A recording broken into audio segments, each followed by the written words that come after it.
Hey, what's going on, everyone? My name is Jamie Dean, and I'm here with Scott. Scott, how you doing, bud? I'm swell, mate. I'm just swell. You're swell. Yes, Swell. Oh, that's I'm bringing good. it back. It's been a long time yeah, since I've just heard that you're word. just trying it on. Yep. Um, Scott, Zelda. Zelda. Now Yes. we've known each other for a very, very long time, and I would say if I had $1 for every time we've had a conversation about the Legend of Zelda series, I'd be able to afford to keep much better company. That's for sure. But we talk about Zelda a lot over the years. We we do, and you don't have to insult me straight off the Yeah, bat. bam, I gotta set the tone. It Set the comes out tone right swinging. away. All right. Yep, that's it. So I thought what we're going to do here today is Scott and I, we became firm friends many, many years ago over our love of video games and particularly our shared love of the Zelda series. And we've had lots and lots of conversations about The Legend of Zelda.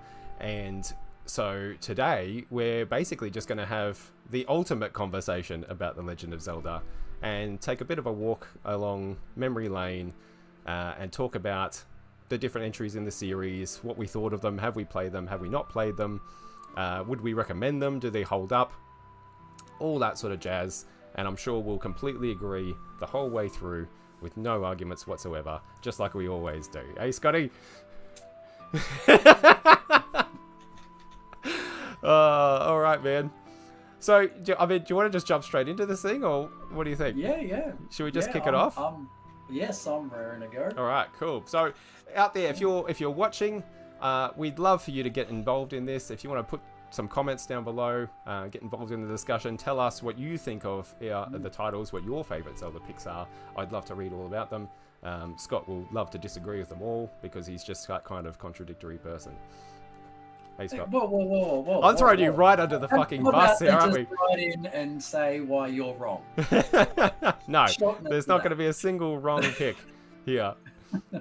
All right, let's get in the way back machine and go all the way back to the beginning, Scotty. Let's get this thing going with the original The Legend of Zelda.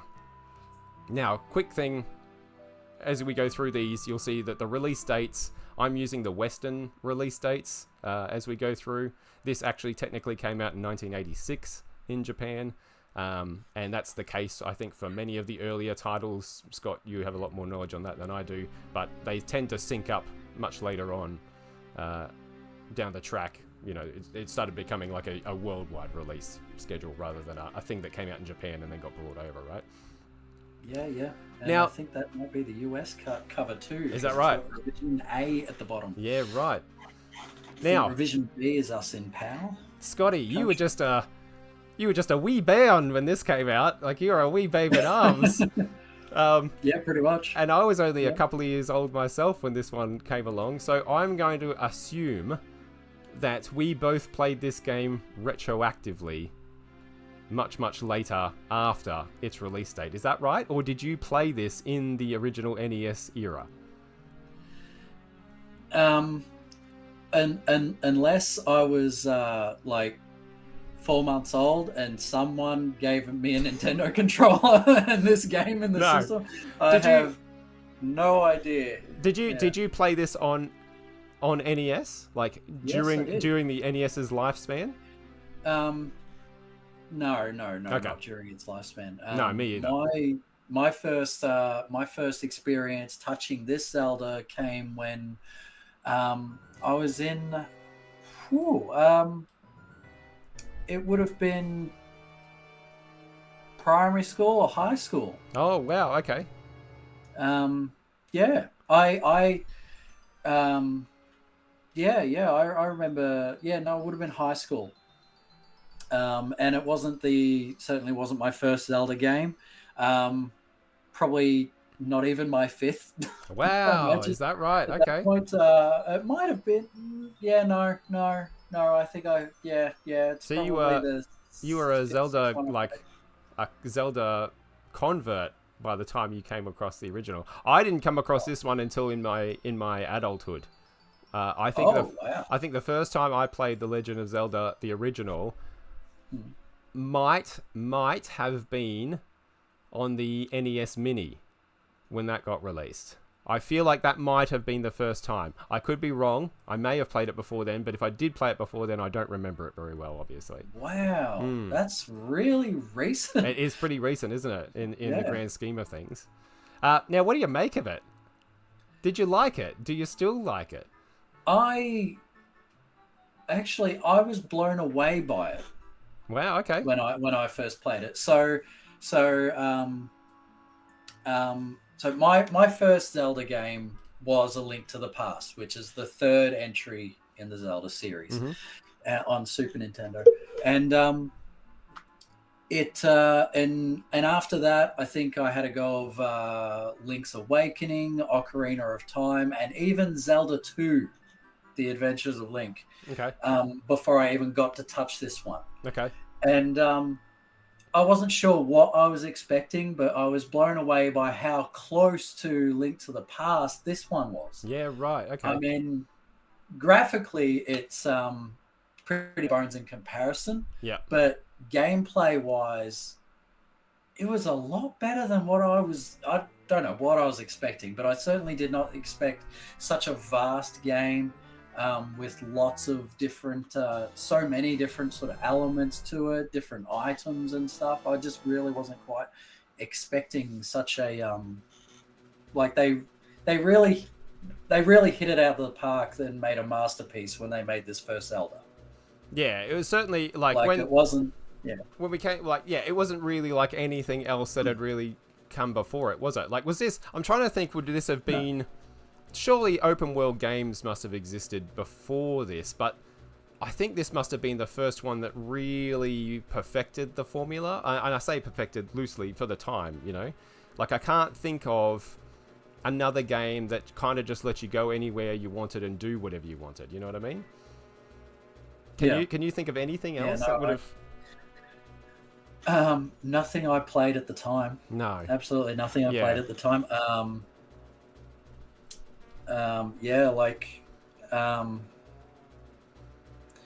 What is it? I'm trying to remember. It's like I know there were games sort of similar at the time, which is I think it was like Earth Quest or Fire Quest on the Atari 2600. Yeah, I think I probably got the names wrong. Yeah, but there was like a series of 4 games planned for the Atari, and they were all sort of adventure RPG games and set inside a maze, and it was one of the really earliest examples of like a role-playing game. Yeah, right.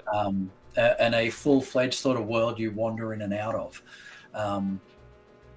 But yeah, so I didn't discover that till my 20s. So this was absolutely This would have blown your little mind, I imagine, then, in that case. Although, no, because you had played Zelda games before this. I had played Zelda games before then, but yes. I can imagine sitting down and playing this in 1987 and just being like, holy shit, right?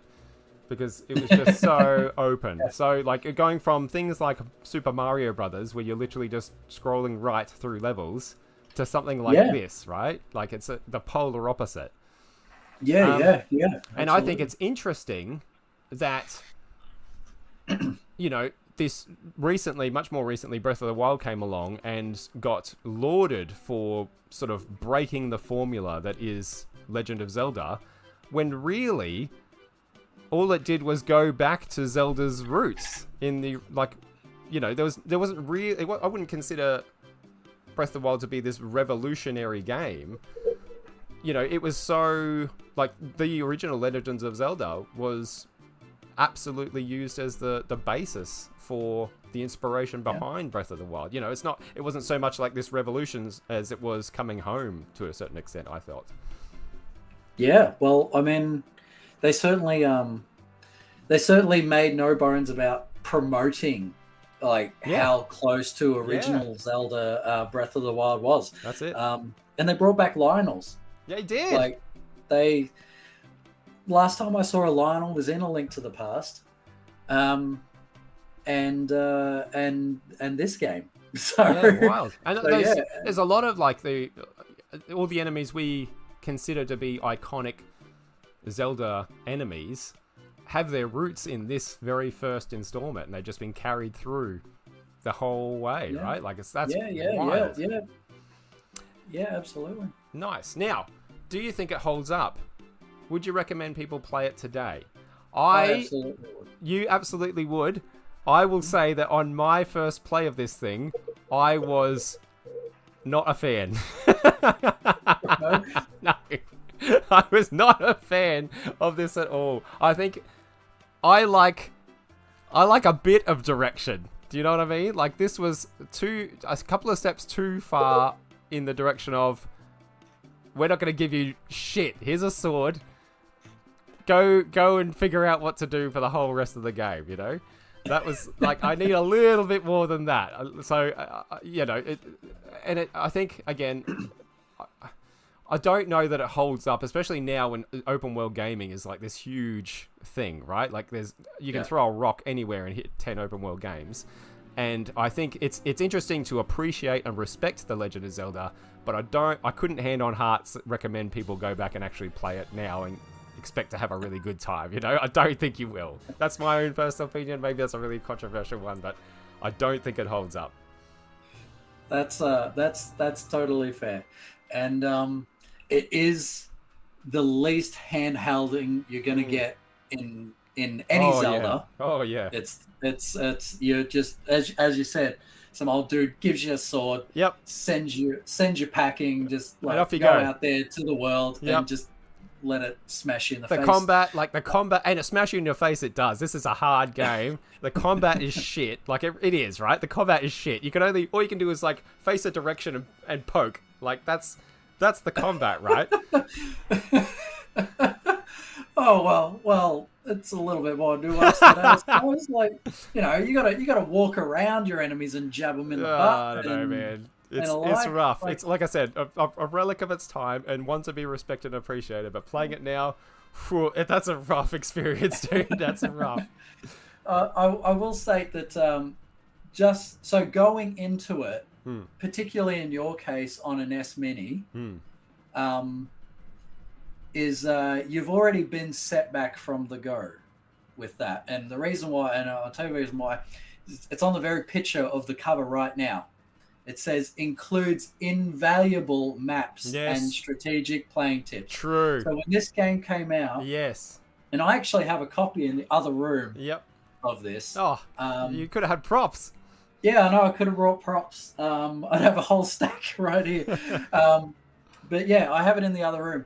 And it came with not just the normal manual that we got, you know, and as kids we would have poured through, just immersing ourselves in the artwork and the details of like all the things that's in the manual, like items and how it plays and everything. But it came with a map, and the map has a view of the overworld, and I think on other sides it has a bit of some dungeon stuff as well. Okay.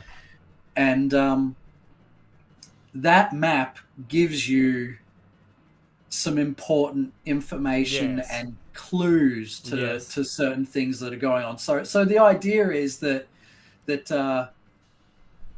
you know, you're the adventurer holding your map to great treasure in this lost land, and you've got to find it. And it's just, instead of actually going outside, you're in a video game. But what a great concept, pairing like a physical map with an actual digital like that's amazing. I love that shit. You don't get that sort of thing anymore. You haven't gotten that sort of thing for a long time. But that is so cool. Yeah, I love it. Bring it back. I say. Imagine getting like a map for Breath of the Wild and there's no in-game map, you know. That'd be crazy. No in-game map. Yep. All right, well that's a thumbs up. You'd recommend play. A thumbs down. I would not recommend play nowadays. But I think one that certainly created a legacy. Let's crack on. Otherwise, we're going to be here till fucking midnight. Yeah. All right. Yep. So following The Legend of Zelda is, speaking of things that are rough to play, we come to Zelda 2, The Adventure of Link, where Sam's in the chat, he said, like, Zelda 2 says, hold my beer, to the first one being rough to play. That's, yeah. So this one, I know for sure my first experience was on the NES Mini with Zelda 2. I had no interest in this game at all. I'd heard the stories, And that was my first encounter. How about you, Scotty? When did you play this one? So I played this in high school. Okay. I got this just before the original Zelda, when I procured my first NES, and I played it without with knowing that it's a platforming take on the Zelda formula. Yep. But not knowing how much actual how infamous or how much of a black sheep of the Zelda family it was. Yeah, the only side-scrolling Zelda. That's like, and you think that kind of thing would have actually been really familiar and comforting at the time, right? Like people would have seen Zelda go back to like a more familiar kind of game genre and been more relieved about it. You know, like, oh, thank goodness, this is. I get this. You know, not so much as it turns out. Yeah, I know how platformers work. Yeah, you know, I played Mario. I can play this. Yeah. So what did you make of it? Did you enjoy your time with it? Like removed from the mythos around it. I did enjoy my time. So I've played it all the way through twice. Yep. From start to finish, all the way through twice, and I'm not bothered by it. I don't actually think, because some of the claims that people made about it was that it's so damn difficult.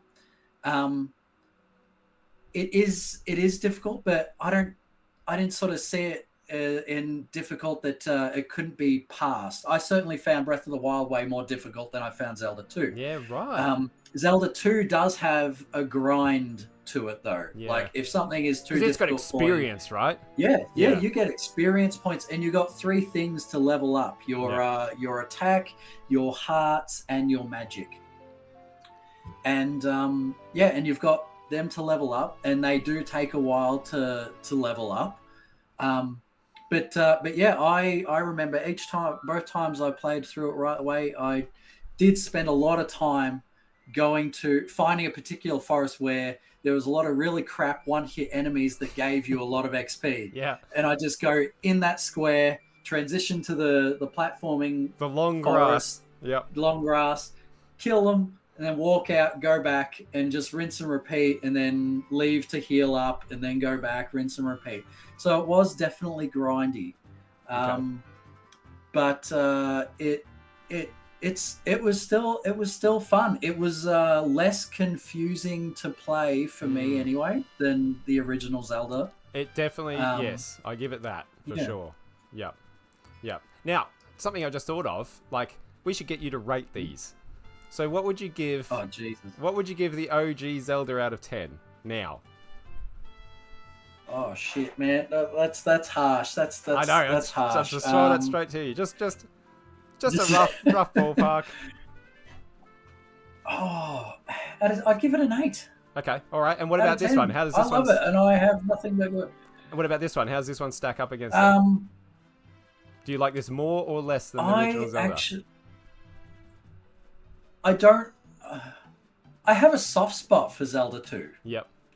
Like Zelda 1 is great and it's like a masterpiece and everything, but Zelda 2's like the picked on little kid brother, and I sort of have a soft spot for him. Yeah.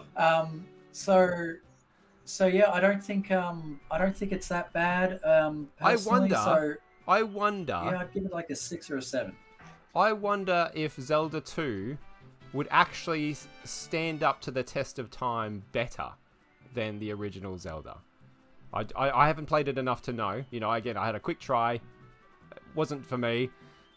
But I do wonder, given the more side-scrolling experience points, that kind of combat-y nature to the game has, whether it would actually play better now, if you were only playing these games for the first time, whether Zelda 2 would actually play better now than the original one. That is very, very possible, because when I first played it back in high school, I knew what experience points were. Yeah, exactly. I knew what you did with them. So back in '88, I don't. Whole new concept. What's this experience points? Yeah, what? Like in Mario, I'm either big or I'm little, or I'm dead. Yes. Yeah. I'm big or I'm little or I'm dead. Yep. So yeah, it's it definitely would have been sort of a more foreign concept. Not not the only game to involve experience points at No, that time, I'm sure, but the but only yeah, it's Zelda, definitely to a my lot knowledge. commonplace now. Yeah. Grinding's not an out of place thing still nowadays. Yeah. So I think it actually possibly might hold up better than the original. Yeah. Certainly without if you don't have the map supplement to give you some guidance a bit, then yeah, it might hold up better. I do think this one's worth a play. I wouldn't recommend it. I wouldn't go so far as to say, hey, if you haven't played it, seek it out and try it. But if you get the opportunity, if you have the opportunity to try Zelda 2, I would say, unlike the first one, I would say give this a go and see what you think of it. Sam's saying like the lag over HDMI for NES games would make it very tough to play. Which, you know, look, it's very tough to play anyway, man. Like it's like in for a penny, in for a pound, you know. I don't know what this newfandangle HDMI thing is. Like I have a real NES and a real cart, and that's how I play. A real CRT television, dang it. I do. Yeah, I know you do. Specifically for that. I know you do. So, all right. Yeah, but one thing I do want to say about, and I know this is a spoil, but like, hey, it's freaking 1988. This thing came out. If you haven't gotten onto it now, it's not my problem. This is the only Zelda game that I know of anyway, where Dark Link is the antagonist. Yes, and we don't see him again for a long time, as my understanding. We haven't seen him for a long time. No. And I think it's high bloody time we brought him back gave him his own game again. Dust him off. Nintendo, are you listening? I agree. Bring back Dark Link. A couple of interesting little tidbits here, that the first Legend of Zelda game was the first game to feature a battery-powered save function of Nintendo's games. Did you know that? Oh yes, I did. The first time that you could save your game. I only just remember. Imagine that, crazy. Yeah. And a little tidbit for, I don't have tidbits for all of them, by the way. I've just got a couple of little bits and pieces. But Zelda 2, do you find that the town names are familiar? Oh, jeez, I can't even remember the town names. The town names are Rauru, Saria, Darunia, Ruto, and Naburu.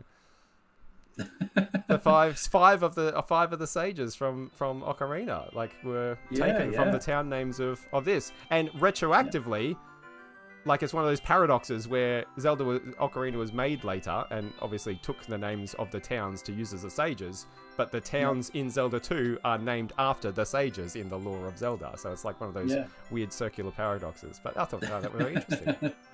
Yeah. All right, that sounds like another thumbs up from Scott for Zelda 2 on Give It a Go today. Yes. Are you going to give thumbs up through this whole thing? Is that what's going on here? Well, you'll have to wait. Okay, all right. All right, let's move it on. Let's kick it on. So, the next one, after Zelda 2 in 1988, we move to 1992, so 4 years later, when we get this, oh gosh, Scott, I cede the floor, sir. I cede the floor to you. Tell us. Okay, well, okay, well, I can talk about A Link to the Past all damn day and all night. Don't do that. Don't do that. But all right, I'll cut to the cliff notes. So yes, my very first Zelda experience was playing A Link to the Past, and I was absolutely blown away the first time I even saw this game. Not only graphically was it magnificently beautiful, but my sort of video game experience up until this point was limited to platformers like Mario and Sonic, puzzlers like Tetris and Columns, and fighting games like Mortal Kombat and Street Fighter. So I had no idea that it was even possible to cram a game, to have an open world in a game. Yep. It was just I thought you had the moment that a lot of people slightly older than us had with the first Zelda. You had it with this. Yeah. I had it with this. Like seriously, when the first thing you sort of do, the first mission you're given is to rescue Zelda from a dungeon in Hyrule Castle. Literally, my expectation was that was the extent of the game. That's where I thought the game. No Master Sword, no other dungeons, no nothing. Just it's simply just rescue, because it was so graphically intensive. It looked to me. Yep. it was so open. It was, yeah, just wasn't just go from the left side of the screen to the right.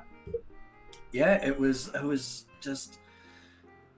massive, and it was the first time I got a sense of adventure in a video game. Like, I'd played a bunch of video games before that, but this was the first time I got a sense of adventure in one. Yeah. And this, for the record, is your favorite Zelda game, is that right? Yes? Yep. Yeah. This is right up there. This is 10 out. Sam saying 10 out of 10. End the stream here. Done. Put a fork in it. It's done. It is. Now, my first time I played this, I completely, as you know, I completely missed the Super Nintendo era of video gaming. My family owned an NES from the late 80s all the way up until the Nintendo 64 released. So there's a whole era of video gaming that I just have a blind spot to. So I completely missed A Link to the Past, and I didn't play this until I played it with you many, many, many years later. Now, when I say played it with you, I mean you were playing. We sort of like did the thing where we sit in on a game together, even though it's a one-player game, right? Was it Virtual Console? It probably was. Wii? Yeah, it probably was. Yep. I think that's spot on, actually. I don't like. I know. I can see why it's so well loved. I get it, and I think were I to have experienced it when you did, in the way that you did, I would love it just as much as you do. But I didn't, and I think that's the problem. That's the problem for me. I don't not like it. I don't dislike it at all. But I do kind of look at it and go, oh yeah, that was a fun time. That was enjoyable. That was a cool thing to do, hanging out with my buddy Scott. But I don't have all the nostalgia for it, and I don't seek it out, and I don't sit here and go, oh my god, that was the greatest video game ever made, sort of thing. I think it's good. I do think, unlike the other ones in this system, that I do think this one is worth going back and playing.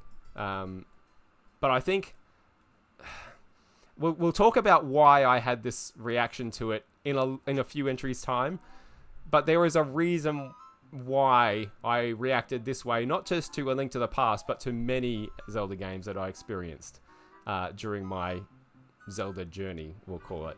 And I think it's a shame. Like, I wish, this is one that I wish I had have played in the era it came out. This is one game that I'm like, man, if I had a time machine, I could go back and I could play this for the first time, having no prior knowledge of it. Yes, I would do it in a heartbeat. Sam thinks I need to be kicked off the stream. Sam, is this your favorite Zelda? Put in the chat down there whether this is your favorite or not. Yeah, that's a good one. That's a really good one. And how can we talk about A Link to the Past? Which, by the way, first ever appearance of the Master Sword in A Link to the Past.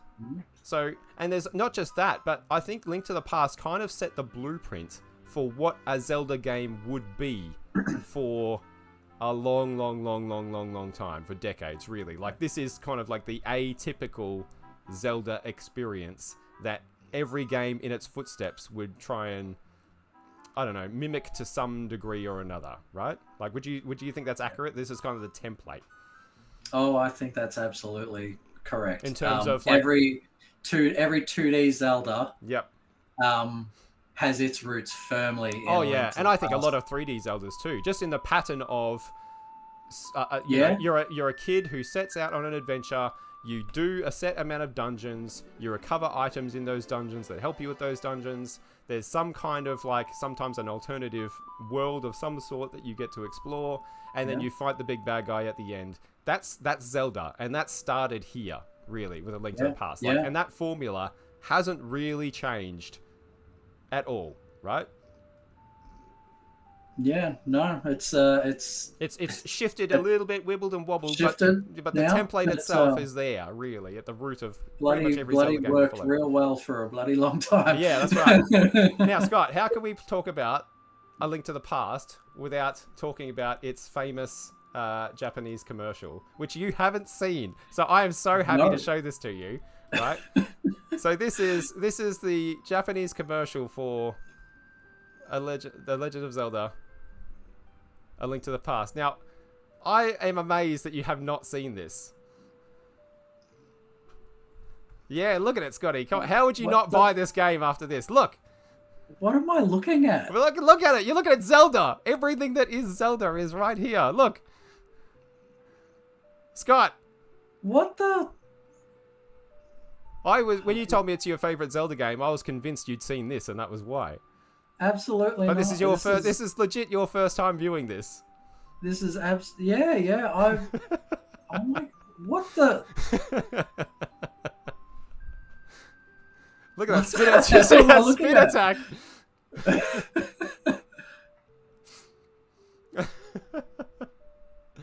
Look, here we go. We're going to get a look at Ganon here. Here we go. Here he is. Look at that's all right, actually. That's all right.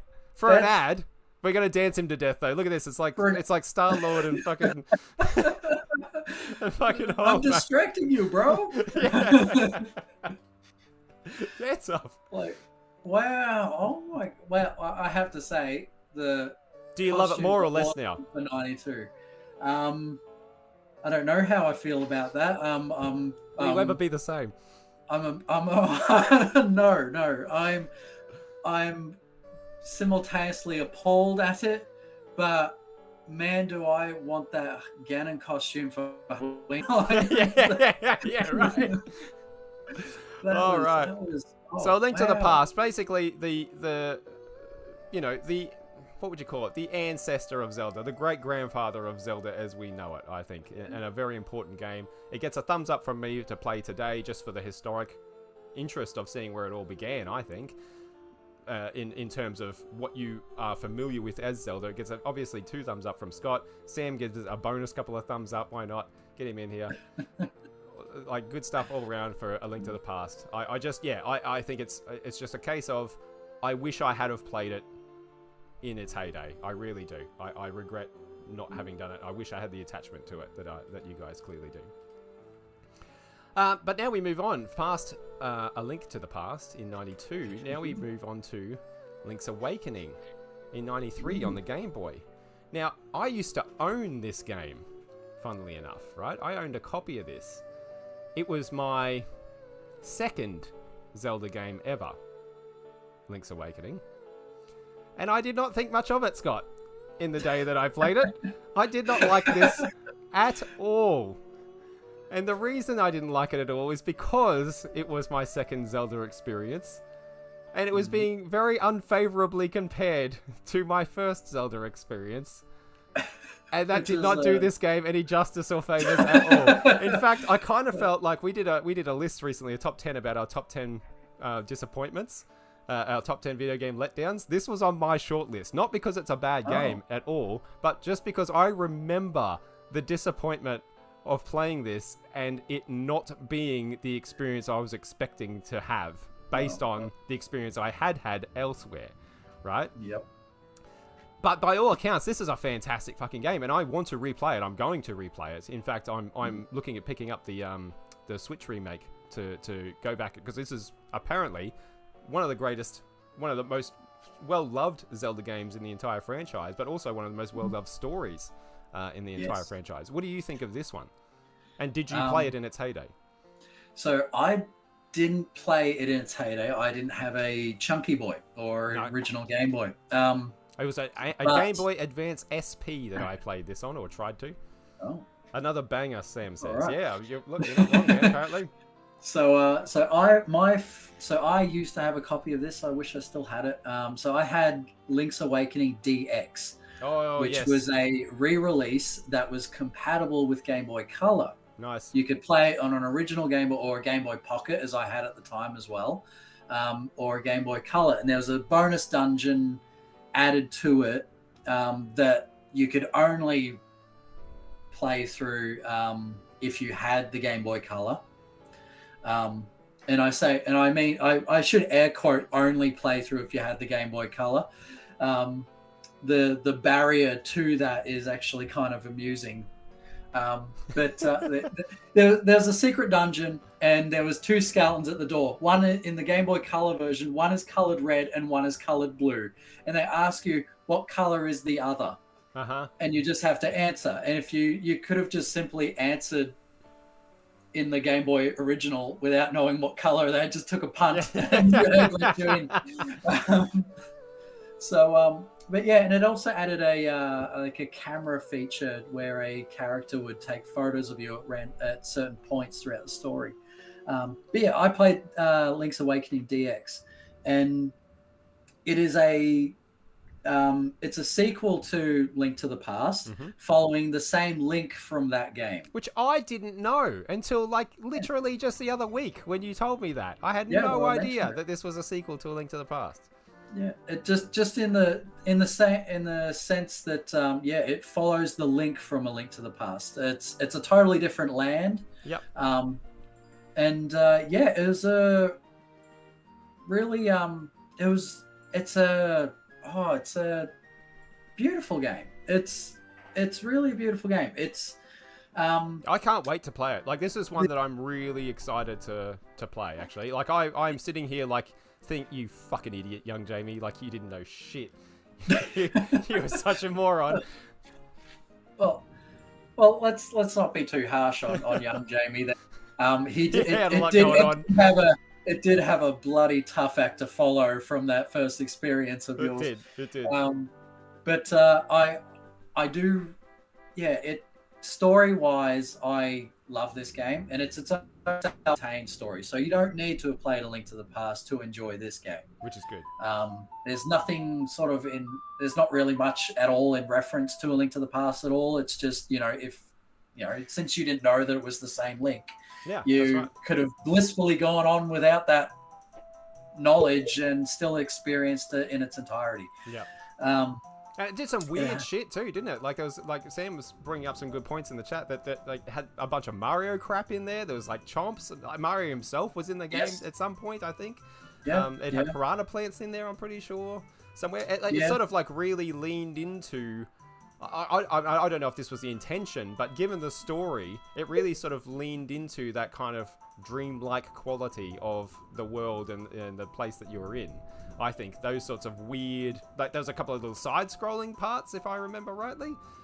Yeah, certain dungeons or rather caves would lend to a side-scrolling nature where you really there's even fishing in it. Yep. And that took on a side-scrolling aspect to it. The world was much smaller, which made them sort of be able to tell a more concise, cohesive story and a more concise, cohesive experience. I think it wasn't like this big, huge, sprawling. I mean, it was still a decent sized sort of world, but it was no Link to the Past. You know what I mean? Like, it was a much smaller thing. No, it's not as big as not as extravagant. And this started off life as originally a port of A Link to the Past. Them trying to port Link to the Past onto the Game Boy and fucking around with that and seeing how what they could do with it, and eventually it sort of just blossomed into its own game. Yeah. Just for the record, I have a huge thunderstorm that has just erupted outside. I don't know if you guys can hear it or not. I'm gonna lean up and close my window here for a second, because I don't know. If you can't hear that thunder, I'll be amazed. Yeah, no, can't hear a thing. Oh, good. There you go. Except those dulcet tones. Yes. I'll have to say though, I think you are making the right choice in choosing to try the Switch version of it, because just simply, like, the artwork aside, like, it's cute. The chibi artwork is cute, and I know you love. I love how the remake looks. I absolutely love how it looks like toys. Like, it does. Just such a cool. It looks like Noddy. Yeah. It looks so much like Noddy. I never thought about that. Yeah, it looks like Noddy. But I'm glad you're choosing to play it, because there's a lot of quality of life improvements in the Switch version that just make it so much easier. For example, in the original Game Boy version of Link's Awakening, you had to, because on the Game Boy, you only had buttons A and B. Yep.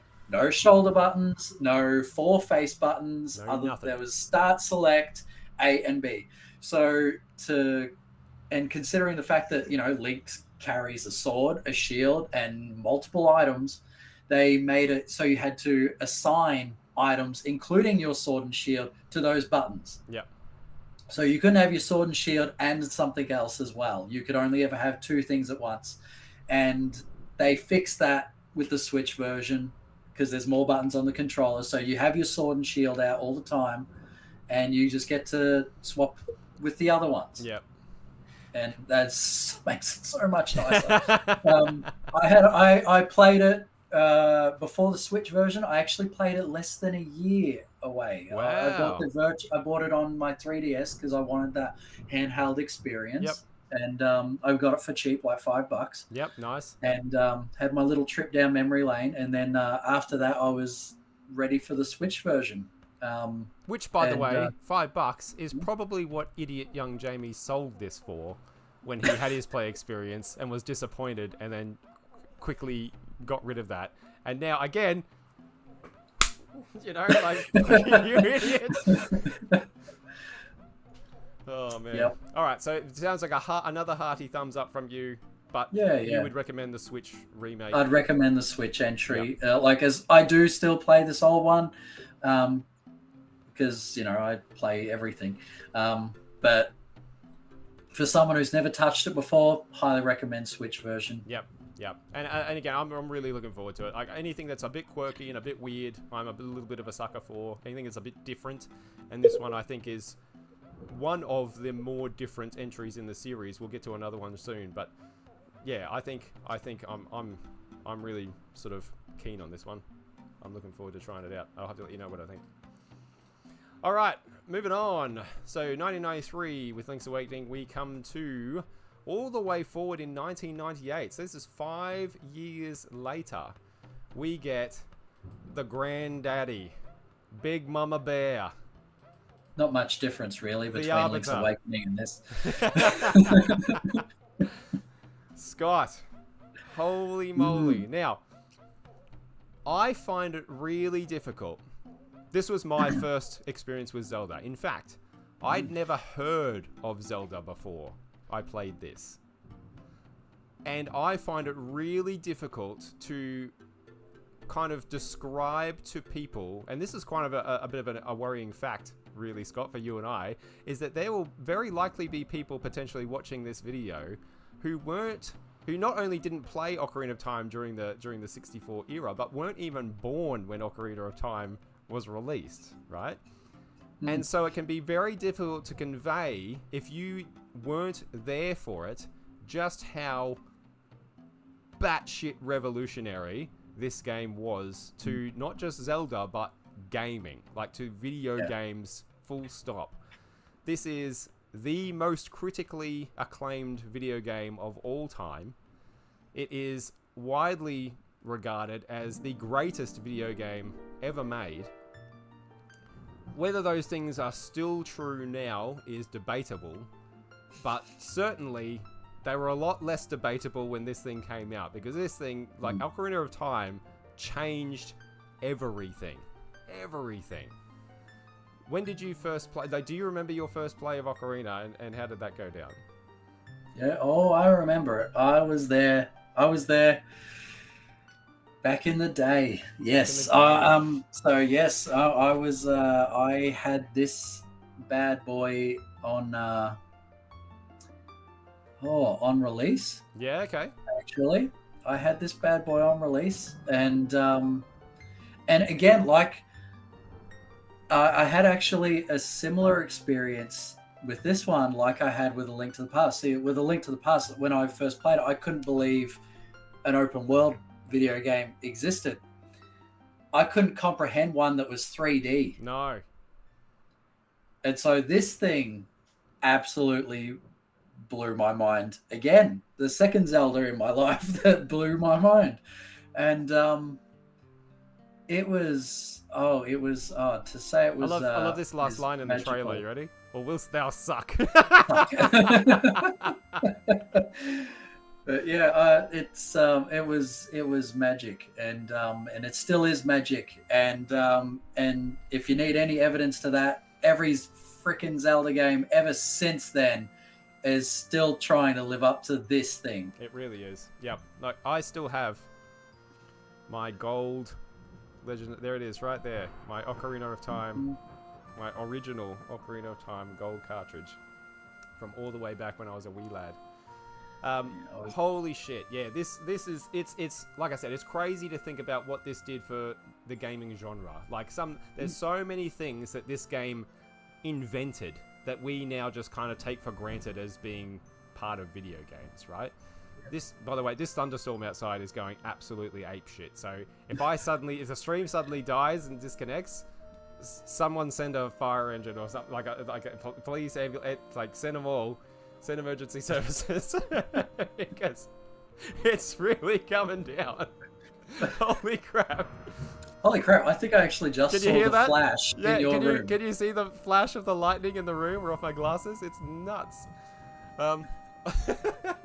I'll close this blind down. All right, there we go. That should stop the any strobing effects. Yeah, like the amount of things that just didn't exist in games before Ocarina of Time came along. So things like there's two big ones that I think of that come to mind, right? And it's something that we take for granted now that just didn't exist before Ocarina, and that's context-sensitive button inputs, right? Where you walk up to a person now, in a game now, you walk up to a person, you press A, you talk to them, right? And then you turn around, you go to an item, you press the same button, A, and you pick up the item. And then you walk over somewhere else to a cliff or a ledge or something, you press A again, and you climb up that thing. That didn't exist before Ocarina of Time. That using the same button to do multiple functions depending on what you were next to was bonkers. Like everything before that, A did a function and that's what A did, or B did a function and that's what B did. Ocarina turned that on its head and got so many, like it just opened the space up in terms of what you could do with a very small user interface, right?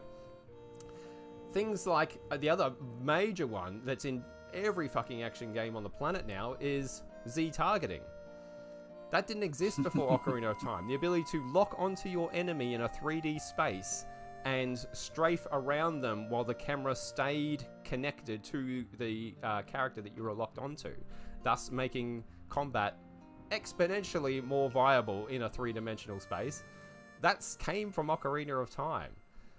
That's wild. Like, to think about what the thinking was that went into inventing stuff like that, I think is just crazy. There's a ton of stuff, like the notion of the open world, right? Like, I don't know, Ocarina of Time is not an open world, but back then, this was Hyrule Field was like crazy. Like you were saying yourself, like walking into a three-dimensional space that was like this open and explorable was wild back then. Absolutely wild.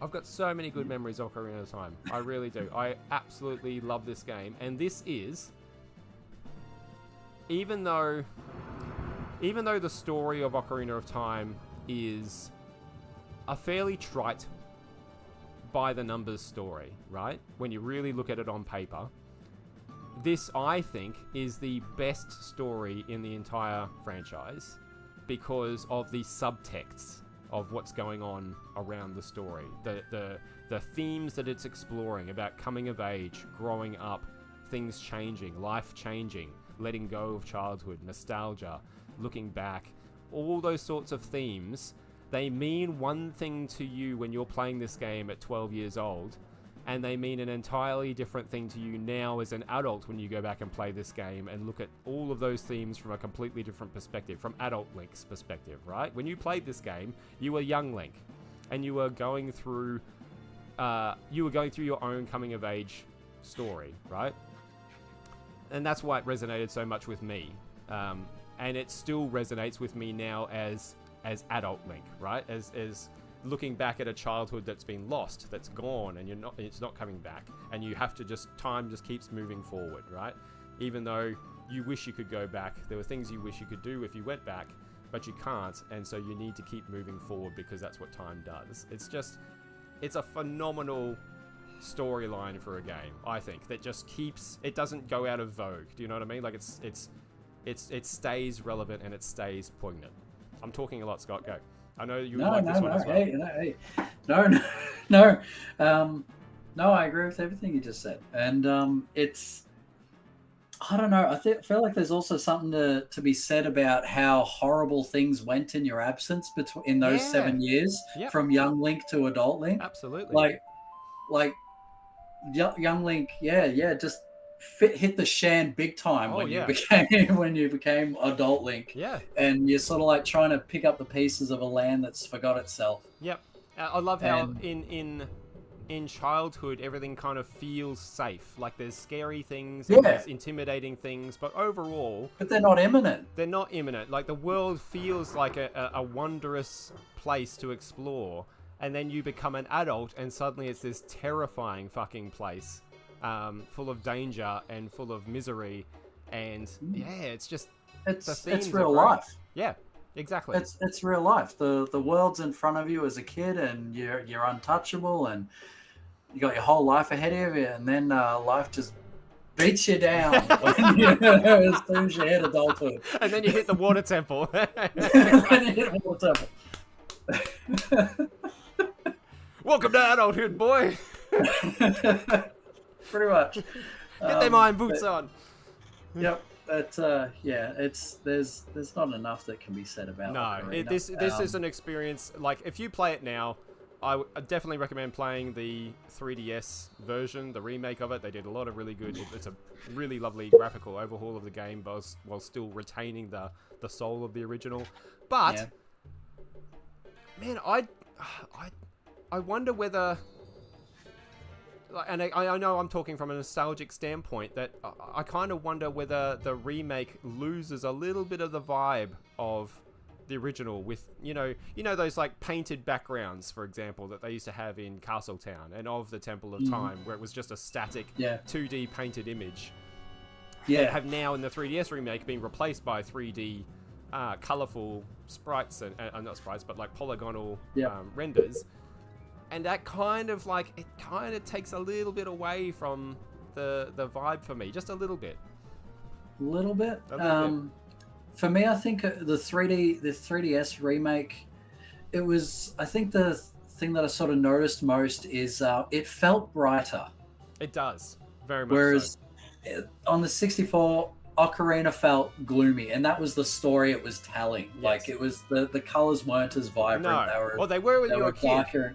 Kid was like, again, it was colorful. They had the beautiful blues of the Zora's Domain and the reds of the Death Mountain, and you had the greens of Kokiri Forest. And then you're right, you go to adulthood, and suddenly things just seem gloomier and darker and drabber and more foreboding. Yeah, you're right. Even still as a kid, I felt they were a bit gloomy. But yeah, just the tone of the graphics. But yeah, it did feel like they brightened things up with the 3DS in all facets. I agree with that for sure. And the music got way gloomy with Adult Link too. Yeah. Oh yeah. Yep. And the use of music in this game too, by the way. Like I'm a huge fan of pairing a fantastic soundtrack with a game. I think it elevates the entire experience. When you get it right, it really elevates the whole experience to a level beyond it just being simply a game you play. It's a game that you feel. I think Zelda was the first time I encountered a game that did that. You know, like those tunes, we're listening to them right now in the background. Those tunes are burned into my memory, and they all have feelings associated with them and memories associated with them just from the tunes. They were great. Really good soundtrack on this one. and the way that you interact with the music directly through the ocarina as well is fantastic. Yeah, big fan. Anyway, all right, huge thumbs up from me. If you pushed me, like, this might be my favorite. If you really held me down and said, give me a you gotta pick one, give me an answer. Depending on the day, sword to the throat. Yep. Depending on the day you do that, this could very well be the one for me. And it was my favorite for the longest time. And the more I think about the themes and the story, because it has my favorite story, the more I do think maybe it still is my favorite. You know, like this is a story that will still be relevant in another 10 years' time, where there's a lot of other stories in upcoming Zelda games that, you know, just kind of will fall by the wayside, I think. So it might be my number one as well. All right, but then very quickly after this came out, so this came out at the end of 1998, right? The very sort of tail end of things. We moved to its direct sequel, Majora's Mask, in the year 2000. You missed. Well, no, I didn't miss it. No? I didn't miss it. So I played through Ocarina of Time with a buddy of mine in high school, and it elevated that whole experience and made it really, really memorable. And he also picked up Majora's Mask when it came out. But we sort of like interacted with this game independently of one another. We didn't really sort of sit down and do a playthrough together like we did of Ocarina.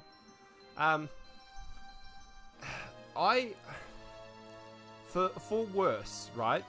I think in a lot of cases, after I had that incredible experience playing Ocarina of Time, everything else got compared unfavorably to Ocarina of Time. And I think that's true of a lot of people, to be honest. I don't think I'm alone in that. I think that's a fairly common thing that happened after Ocarina. And Majora's Mask certainly suffered from that for me. Like I didn't finish the game. I played it a little bit. I played my friend's copy of it. I didn't own it myself. So I haven't gotten very far in it at all. I just had a bit of a tinker around, but it suffered from this is not Ocarina of Time-itis a bit for me, and a lot of games would do that. But again, like Link's Awakening, this is one that is looked at incredibly fondly for being so unique in the series, right? What was your experience with Majora's, Scotty? How close to Ocarina did you play this? I got this on release too. So I did share some of your feelings that like you know, this isn't the grand adventure that Ocarina was. And it was it was weird, to say the least, to start with it. But like it sort of, I think for me it was worse because it used all the assets of Ocarina. Like not only was it a sequel, but it also looked very much like Ocarina. It was kind of like it sort of fell into that uncanny valley a little bit, you know, like where it looked like Ocarina. It felt like Ocarina. No, it didn't feel like Ocarina. That was the point. It looked like it, but it didn't feel like it. And that was like phony. That disconnect for me kind of robbed me of enjoying the experience back when it came out. And again, this is what I need to get back to and really properly give it its due, because again, it's very well loved. Yeah, for absolute good reason. But yeah, and like a Link's Awakening, it is a sequel to Ocarina where it follows the Link from Ocarina. Yep. So it's not a sequel to the Land of Hyrule, which those are to come. But did you like Majora's? I love Majora's. Yeah. Do you like it more than Ocarina? No. Okay. Well, depending on the day. Okay. So I actually hail Ocarina as the greatest Zelda game of all time, objectively speaking. I agree. Yeah. Not my favorite, but I best. hold it as the best Zelda game of all time, without a doubt. And Majora's Mask was just it really felt weird to touch to play when you first get in there, because you've only got 3 days, and they tick by really quick when you first get it and you're trying to figure out what to do. It's immediately intimidating. Yeah. There's no Kokiri Forest ease into the game kind of. It's like, no, you got 3 days or that fucking moon in the sky is going to destroy us all. Like, yeah, and you've got that time limit. Like, I hate time limits in games. Yeah. But so you feel like, how am I meant to play a game in this only 3 days, which go by so fast when you first start it? Yeah. And but it's brilliant, this game. Like, because you figure out, you know, you get so far, and then the 3 days happen and time resets, but you still have stuff that you've accomplished. Sometimes you might have to re-accomplish it again to progress even further, but you still keep your gear, your items and stuff to accept.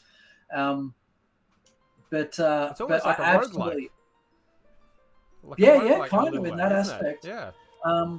But like I love do you remember the Bomber's Handbook? No. You know, so there's this group of kids in Clocktown, and they're called the Bombers, and they're basically just these bunch of punk little kids that like playing mischief on people, but well, playing with each other. But they have this handbook which they give to you if you do their trials and challenges, and it's called the Bombers Handbook, and it's where they actually detail good deeds they want to do for people.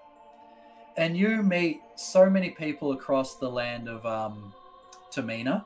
I think I've got the right term there. Yeah, it's Tamina. Termina, something like that. Termina. So yeah, and you put people in this handbook, and this handbook becomes beautiful and crucial to your adventure because in there it sort of details what certain people are sort of going through in this 3-day span. And so as you're playing through the game, you're having to encounter these people at different points along these 3 days to do a part of their journey or their story, and then you'll go to another spot to encounter them again at another later point to do the next step. And it's sort of figuring that out. So there's just heaps of these stories all taking place within the span of 3 days. And you can't do them all in one stretch of the 3 days. It's not possible. Yep. So you reset the clock, and then you reset the clock, and then you go back and okay, I'm going to try and focus on this person's journey, and you're trying to figure out the puzzle with them, and that was so rewarding. Yeah. And like Link's Awakening, it's got its own obscure non-Zelda formulaic story that is just some really damn good writing and just beautiful characters and plot, and it's such a clever game. Like it's like because Zelda is always known for its puzzles, right? But it's like Majora's Mask is a puzzle. It's like a puzzle full of puzzles. Do you know what I mean? Like the whole game itself is a puzzle. And I think that can be equally exciting and off-putting, right? If you went into this game expecting another grand adventure like Ocarina of Time that had came out only like a year or so earlier, I think you would have been very disappointed with this, running into this like 3-day time puzzle that you now have to solve. You know, I can see that would have been an immediate sort of turn off, and maybe that's what it was for me. It's that it walked like Ocarina, it talked like Ocarina, but it didn't play or feel like Ocarina, and so like more Ocarina is kind of what I wanted, and it's kind of what I was expecting when I went into it, and I didn't get it.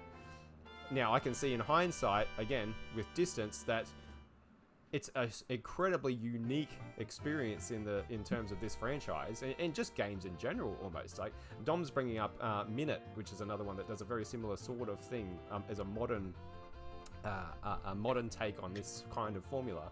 But certainly for the year 2000, there was nothing else like this around really, and I can see that, and I can see how it's sort of like one of those, again, weird, unique experiences like Link's Awakening that I really need to just try and have, just try and play when I'm feeling like a puzzle box, like, and I'm not always in the mood for a puzzle box, but this is one I want to go back and definitely check out and really hook into, like I think it more than deserves another shot through an adult lens that can appreciate it for what it is, rather than a disappointed young teenager's lens who just wanted more of the same, right?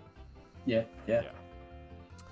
No, that's a good one. So big thumbs up, I'm assuming, Scott, again? Oh, yes, absolutely. Yep.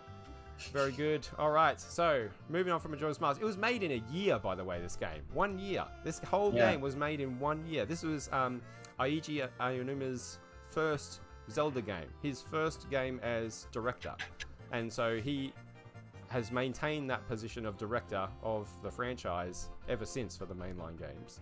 But this is where he came in, and he was the dungeon designer, I think, or was working as part of the dungeon design team before, like on Ocarina, and there are a whole bunch of ideas he didn't get to use, and he sort of like went to Miyamoto and pitched like, hey, look, I really want to make another game to put all these ideas into, and Miyamoto said sure, but we need it in a year to capitalize on Ocarina's success.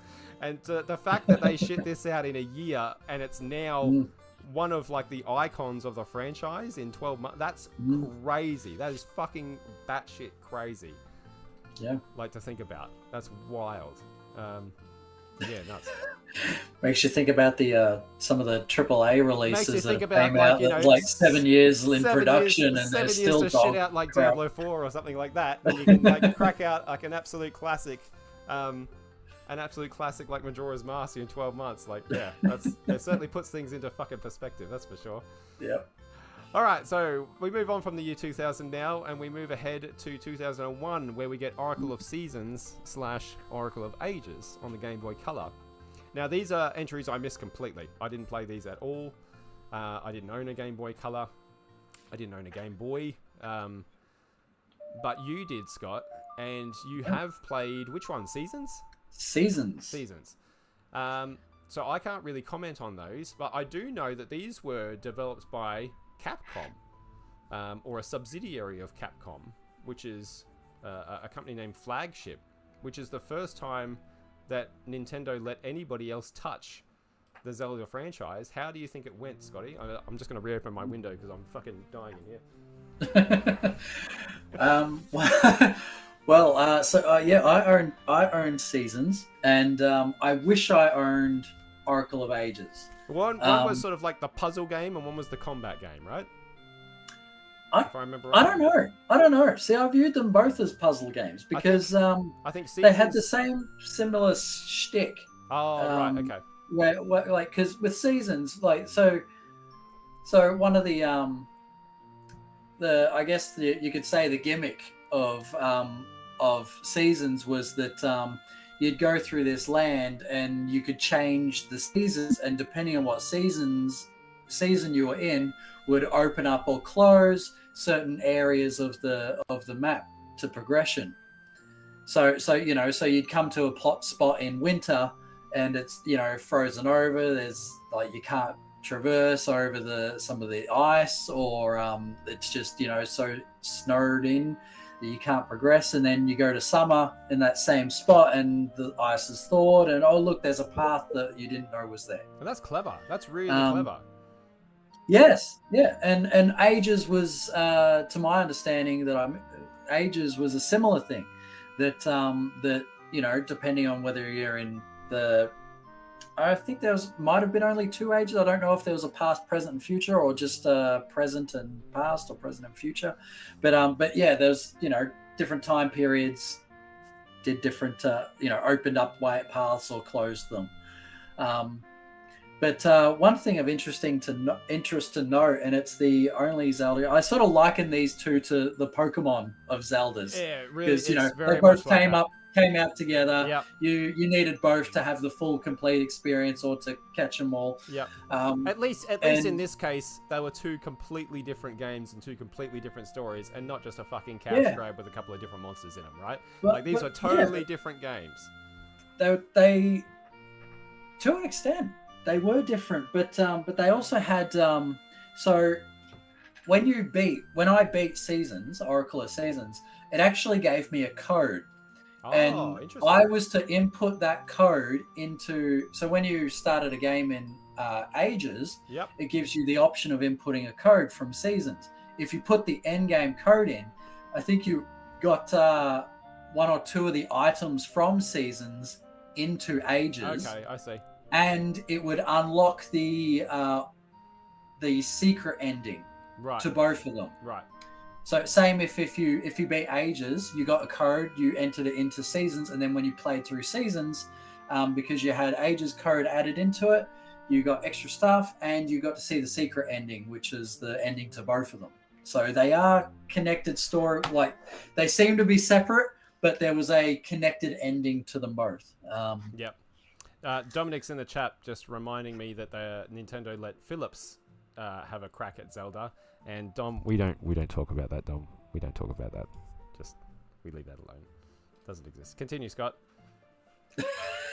I think I know what he's referring to right there. No, we don't. We don't. No, I don't know what you're talking about. It happened, Jimmy. It happened. No. So so anyway, We should yeah. try So and I somehow only had. get a copy of those and play them on stream sometime. That would be amazing. Sorry, go on. Oh no, yeah. but yeah, I only played our seasons, and I did enjoy it. It was one I do. They're actually sort of. I don't think they were appreciated as much in their time Mm. as they are now. And I think there's even a bit of a push for fans wanting like a remake to sort of happen to some Yeah, extent, or like a a Switch remaster with the two of them in yeah, the one on the one cart. yeah. That'd be Um, great. but yeah, like it says on the front cover of the boxes, actually play both for the ultimate That's adventure. right. So Yeah. yeah. Originally, apparently, the scope for these games was that it was going to be three. It was going to be three games that you played. Like you played the first two, which then led into the third one. For the finale, I suppose, that brought the first two together. But during production, the third one got scrapped because of time and budget and all that sort of thing. It ended up just being two games. Yeah. But yeah, I think doing a like surely they're on a bit of a they've remade a lot of the Zelda games. I don't know, like, were these popular, do you think? Were these very big at the time? Would they warrant a remake? Surely, I think they probably would go alright as a remake. And in fact, it'd give them an opportunity to go back and have another look at, different things that they'd like to touch up with them and perhaps fix or whatever. But I could see these being brought back. I'd certainly give them a go if they came back. Yeah, I absolutely would too. They are actually, well, I'm actually on a mission to complete my Zelda collection. Yep. And so I do want to actually get a copy of these two, down. because I'm actually, just I don't want to have to, sell one of my kids to afford it. Oh, I got two kids. Hang on, one each game. One each game. Okay, all right. Maybe we can do a deal here. All right, so moving on. Do you think do they hold up? Do you remember them fondly? Would they hold up today? Do you think people should play them? I have not played them since back in high school when I had them. So I can't remember how well they play. I don't remember if it had Link's Awakening's problem with the A and B button and you have to switch everything amongst those two. Yeah. They probably did. They probably did. But it was they were certainly aided, unlike Link's Awakening, with the fact that they were on Game Boy Color. So you got a lot more vibrancy and none of that sort of monochrome coloring from the original Game Boy. That is true. All right. Well, skipping on through those, we come to the next year, 2002, where we get the Link to the Past. Now, I'm only including mainline entries in this thing, by the way. We're not going into like remakes and remasters and spin-offs and all that sort of thing. I know this is a remake for the Game Boy Advance of A Link to the Past, but the reason I put this on the list is just because this is the first appearance of Four Swords. Now, did you play this at all, Scott? This remake? No, I have not touched it. Never owned it or anything like that? No, well, I still played then, as I still play today, my Super Nintendo copy of Link to the Past. So, in sort of I thought it was cool that, hey, one of my favorite Zelda is getting, a new lease on life. But I still very much love my Super Nintendo quality graphics, not cramped on a TV, not crammed onto a little screen. Yep. So although I did feel a bit of sense of missing out on the whole Four Swords aspect of it, because which I would have loved. That's interesting, isn't it? Now here's the kicker, as we can see in the trailer, though, right? And this is what was like a bit of a weird thing, in that it required 4 copies of. Did it require 4 copies of the game? It certainly required 4 Game Boy Advances. Yeah. And I don't know about you, but I wouldn't have known 3 other people that had Game Boy Advances in 2002 in my circle of friends. Would you have? No. I had a Game Boy Advance, and I had the nice indigo one to match my original cube. Yep. But no, I certainly didn't have any friends that had a Game Boy Advance or the same game. No. So that was, So, I think that's where they kind of yeah. shot themselves in the foot with this, is that Yeah. without that, it's just a Link to the Past, which I guess a portable version of Link to the Past, that's pretty cool. It would have been a good game to take away with you, on a family holiday or something where you don't want to interact with your relatives or whatever. You could just bury yourself in Hyrule. But the actual selling point of the game, Four Swords, required such a huge buy-in to even be able to take advantage of. Yeah. Yeah, I don't know that this one did well. Maybe it did, I don't know, but I don't think. I certainly didn't play it. You didn't play it. No. I don't know anybody who played it or owned it. It wasn't even on my radar. But anyway, it's in there because this is the first Four Swords appearance and the first time Zelda ever went multiplayer, which is interesting. Yes. Which in of itself is a fantastic idea. Yeah.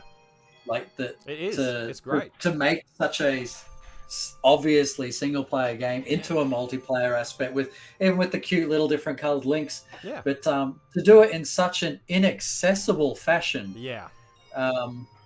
That's the real disappointment. That's right. It's really Four Swords is like a $600 game or more. It really isn't it? Like a $700. It's crazy. Yeah. To just experience So that. So basically, the rich kid who bought Friends. Yeah, is the only one who got to actually experience. That's the only people who got to play this. So if you did get to experience this back in the day, well done you. That's good. You were living life pretty well.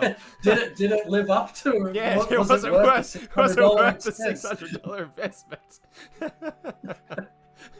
I can't imagine it was. But hey, you never know. Maybe we missed out, Scott. Maybe we just completely missed out. Yeah.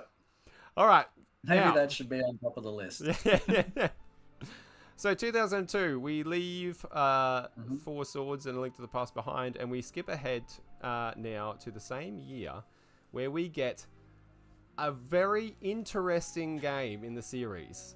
And the reason I find this so interesting, right, in 2002 with the Wind Waker, is because this game went from fairly universally loathed to, in retrospect, fairly universally loved by everybody and has become a bit of a series darling, right? And I find that really interesting because there's another game coming up that almost did the complete opposite, right? And the reason this was met with a lot of controversy and a lot of disappointment perhaps when this first released is it all comes back to a tech demo that Nintendo showed when they were sort of demoing what the GameCube could do. This is what games on the GameCube are going to look like. And it was like, wow, oh my God, look at these. Look at these graphics. It's insane. But they showed during this sort of sizzle reel a clip of Link dueling Ganondorf in amazing, for the time, graphical fidelity in the style of Ocarina of Time, right? Like, it looked like it wasn't high res because that didn't exist back then, but it looked like, in our eyes, like this super upscaled, high-res, amazingly lifelike version of Ocarina of Time's graphic engine. And then, I think that was literally in 2001 that they showed this demo of, like, here's what's coming for the GameCube. Everyone got very excited about that. And then they released Wind Waker, which didn't look anything like that. It looks like went in a completely different direction, and I think left a lot of people a little bit disappointed that they didn't get what they had seen in that tech demo on the GameCube. Now, I love the Wind Waker. I have always loved the Wind Waker, and I have always loved how it looks. But I can understand why people might have been disappointed when they were shown one thing and given another. Especially again, we're only at this point 4 years after Ocarina of Time. We're only 2 years after Majora's Mask. So those games are still very much in the zeitgeist, still very much fresh in the memory. But this was a divisive game when it came out. But it's one of your favorites as well, Scott. It's one of my favorites. It's one of your favorites. How did you feel about it when it first came out? Did you like the look of it? Did you like the new art direction, or were you a bit like, ooh, what's this? I was a bit on the fence about it. Yeah. Because I don't have a problem with cel shaded graphics, but I didn't like that. I remember not liking that in my Zelda. Yes. I liked the the realer sort of look, like you have in Ocarina. Yeah. But I completely missed that the negative reception to Wind Waker. I actually found it in, well, I suppose I found it in a bargain bin, so you kind of could say I didn't miss the negative Yeah, reception of it if it was sitting you in could that say kind of a that location. you could say that you capitalized on the negative reaction. Yeah. So Holy I shit! had Imagine seeing this no in a idea if bargain bin this. now. Oh my god. Yeah, I'd be all over it. Again, but yeah, saw it in a bargain bin. Mine actually came with a bonus disc to be able to play Ocarina of Time for the first time outside of the 64, Yes. um, along with the Master Quest version of it, as Yes. well as Zelda 1 and 2. Um, and yeah, so Have you still got it? well, I do actually. Well, actually, there's two discs. One, there was a Zelda Collector's Edition, which came with Ocarina, Majora's Mask, Original Zelda, and Zelda 2. That was one. And then there's another version that came with Ocarina of Time and Ocarina Master Quest. Mm-hmm. I've got the Master Quest and Ocarina one. The Okay. Collector's Edition, Yep. I don't have, but I got for you Yes, you did. And as it's a still one of present one my time. prized possessions. But yeah, Wind Waker. Now that was also a magical adventure. It really was. Yeah, this is a good one. And it's special. It's special to me because it's my daughter's first ever video game. Your copy Yeah. of this game was my daughter's first ever experience with a video game. And so for that reason, it will always be special to me. Like this adventure in particular will always be special. Why did you find it special? Oh, well, it was a combination of, well, the graphics, the graphic quality, the graphic art style direction, like the cell shaded graphics, complements it so beautifully. The story it's trying to tell, the adventure, the more comical nature as opposed to Ocarina and Majora's seriousness. Um, it's like it's kind of wacky in a way. Yeah. So it's enjoying the more sort of cartoony graphical nature of it. Like it sort of went in par and parcel with it. Yeah. And but I still to this day am blown away by the sailing. Yeah. You fucking love that boat. You love I it. fucking love that boat. You I fucking actually, love that if boat, I man. had no joke, and I have actually thought of this from time to time. If I had the money Yeah.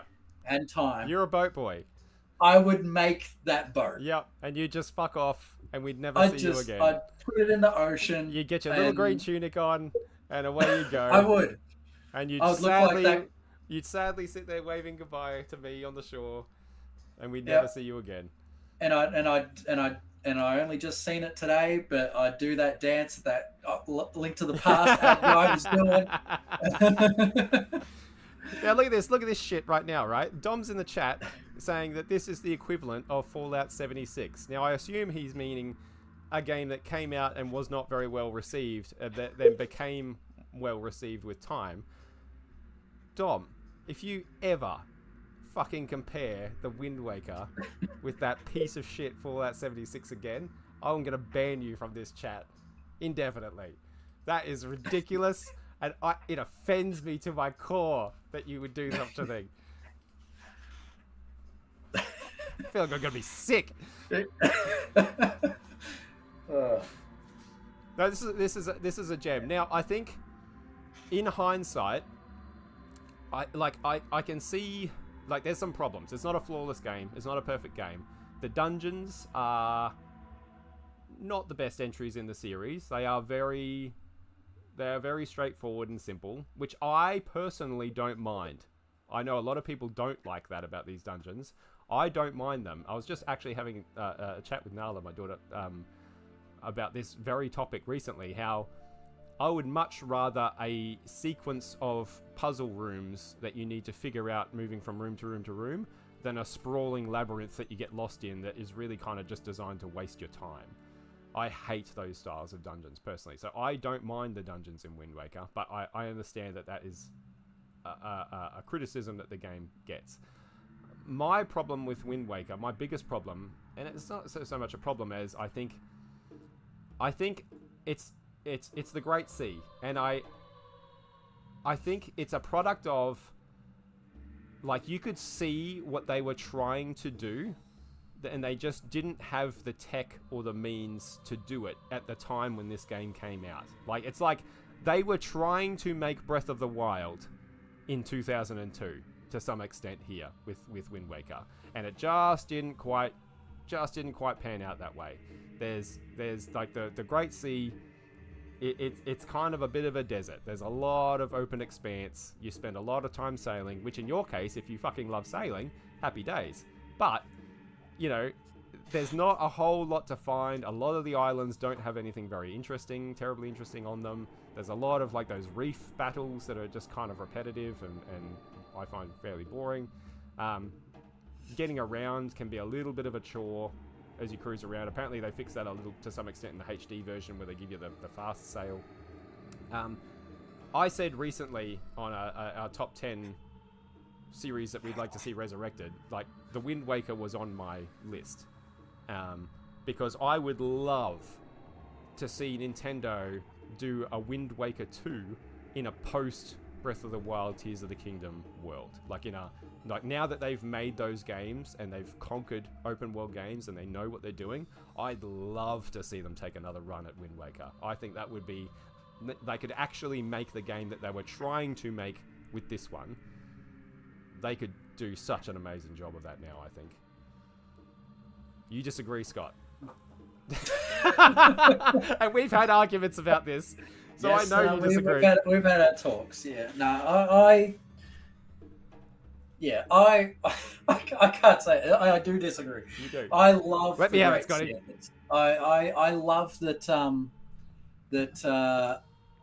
I love that you can't put the controller down when you're going through the Great Sea, because you're going to come across something, whether you run into a spot of island or like enemies. Usually it's the sharks or like the big massive octopus whirlpools. Those spiky, what were they, like the spiky barrier things that sort of pop up and you gotta jump them. There's enemies that look like their boats have a boat and then there's a giant helmet on top. Yes. Like a Viking helmet. Yep. I love the sailing of it. I have played, I think about 4 or 5 times I've played through Wind Waker. I absolutely love the sailing of it. Because I love that there's moments of just nothing, all you can see is ocean. Yes. And then all of a sudden you see something creep into the distance and like, oh, it's an island. Yes. And there's always something on every square of the map. Like it's a gridded map and there's something in each square. There is something in each square. I just don't think that they are all as interesting as each other. And I think, you know, there's definitely squares on the map that are far more interesting than others. There are others that are just kind of a little bit of a letdown. I mean, I say all this as someone who loves just setting their horse on a road in Breath of the Wild and letting it just trot along and looking around the landscape, right? Like, I love that in games. I just think, like, the Wind Waker, it just feels like it's like a couple of steps too far. Like, there's just not, and I don't want to be like fucking tripping over treasure chests and other ships and stuff every 10 meters cruising around the Great Sea. I guess what I'm saying, yeah, right. I think what I'm saying is I would love it to keep everything exactly as it is, but the half of the islands on the map that aren't terribly interesting, I'd just love to see them be very interesting. I'd love to see them all be just as interesting as each other, and I think that would kind of solve a lot of my problem with it, to be honest. Because then, when you find something, you know it's going to be exciting, rather than, oh, this is a coin flip as to whether this is going to be interesting or not. You know? Yeah, usually just a chest with some 100 rupees or something. Yeah, but that's usually what you find in the lake, in the sea itself. Yeah. But yeah. But overall, it tells a beautiful story. This is probably, would it be my next favorite story after Ocarina? It might be. I really love the story in this one. It's Nintendo's first shot at ever using cell shading in their games, by the way. This is number 1 for that. Yeah. And I think, even though I'm actually going to be replaying this game very, very soon with my daughter, because she has asked if we can replay her very first video game ever. And so we're going to be playing Wind Waker HD on the Wii U. I think I actually prefer the original cell shading. I think the Wii U, even though it looks really nice, and I guess I have to get it and see it in action, but I think the lighting in the Wii U version just kind of makes everything look a little bit like the Link's Awakening remake, like a little bit like plastic toys rather than lovely cell shaded artwork. It's sort of, I don't know, it's hard to describe. Everything kind of looks like plasticine almost, or Play-Doh or something, you know. So I'll see what I think when I play it. But I like, Link has never been more expressive than in Wind Waker, and I don't know that he ever will be again. And I think that's a real shame because it lends so much to this experience, I think. No, this is a great one. Really good. All right, let's kick on from that one. Unless you got anything else you want to add to that, Scotty? No. And I'm glad you're going for the HD version of it, just because I think it'll take away some of the monotonous sort of tedium of the sailing for you. Yeah. And they've shortened some of the stuff you have to do in order to progress, because a lot of people felt that it was grindy. Personally, I loved that aspect of it. Yeah. But enough people must have disliked it to the point where their release shortened it. Yes. Yeah. And I think and you're so right. I think that's the way to go for you guys. Yeah, I think so too. I do. I'll just miss the cell shading personally. I just love that look so much. I would just have liked a HD 60 FPS upgrade of that art would have been amazing and perfect for me. I don't think they needed to go the whole pseudo 3D route with the remake. But anyway, we'll see what happens when we play it. See how it holds up. All right, so kicking on to 2004, we get the second outing of the Four Swords series, Four Swords Adventures. I remember seeing this in... Oh, where did I see this? I think it was like in a Blockbuster or something. Was Blockbuster still around in 2004? I don't remember. Blockbuster's still around. Oh, man. Blockbuster would have been around for... the last time I saw a Blockbuster was 2012. Is that right? Yeah, but you live in the fucking back end fuck of nowhere, so like horses and carriages and shit like rolling around, you know? Hey, we actually do, but they're contained in a theme park over here. So. We don't let them on the road. That's where people are walking. Yeah, or in kangaroos. So Four Swords Adventures. I didn't play this one. Did you ever give this one a shot at all? I would love to. Okay, you thought. So Jimmy, you thought the Game Boy Advance Four Swords Adventures was an investment. Oh man. Yeah, right. You got nothing on that. This one takes it a step further, right? It takes it a huge step further. Not only did you. Okay, so everyone, in order to play this, and I would love to make this happen one day, and I've seen people make this happen. You're a multi-millionaire. I've been on the Zelda Reddit. Look at it. So, yes, what? Are you kidding me? Are you kidding me right now? Nintendo. To make this thing actually really work, you need. What the fuck? I've seen. You need a GameCube, and a Game Boy Advance for each player with a Game Boy Link cable to connect it, to a Game Boy Advance GameCube cable to connect them to the system, because it will not let you touch this game with a actual GameCube controller. So you have to have a Game Boy Advance. It's upping the ante, whereas in the first Four Swords you needed 4 Game Boy Advances. Now you need 4 Game Boy Advances and a fucking GameCube. And it doesn't even stop there. You can actually connect this to 3 other GameCubes with Game Boy players in them to put the cartridge, the Game Boy Advance version of Four Swords into them. That's like that's the luxury model, right? That is the, yep. I've seen people on, I've seen pictures on the Reddit, and if I had thought of it, I would have probably sent them to you to post on here. But I've seen people with monitors set up like CRT TVs, little box ones, because that's the only way they can make this happen. Yeah. And each GameCube has its own Four Swords going, and these people are all playing together. Yep. All right. Well, I think this one, like, I don't. So think in short, no. No. I haven't played it. When you get your yacht, after your yacht, it's next down after the Maserati, and then the yacht, and then we'll have a go at Four Swords Adventures after that. Yeah. I think this is the only Zelda game that Nintendo themselves have only played. Oh man, this would be a fun one to remake. But yeah, this I don't know how well this did. I don't know how well this could possibly have done. I don't know what they were thinking. I know the object was clearly to try and sell hardware, but yeah. I don't think it worked. Like, yeah, no. And I think this one does need a re-release, but I think it needs to be. There was a period of time in the late 2000s, early 2010s, when they'd release like a new game in a series, and they'd port the older games to it as like a bonus feature. Yeah. Like, wait, hey, you can play this new fancy version of this old game series, but for those who like the older stuff, here's this bonus unlock of this old adventure. Yeah. And I think that's kind of where it might need to sit.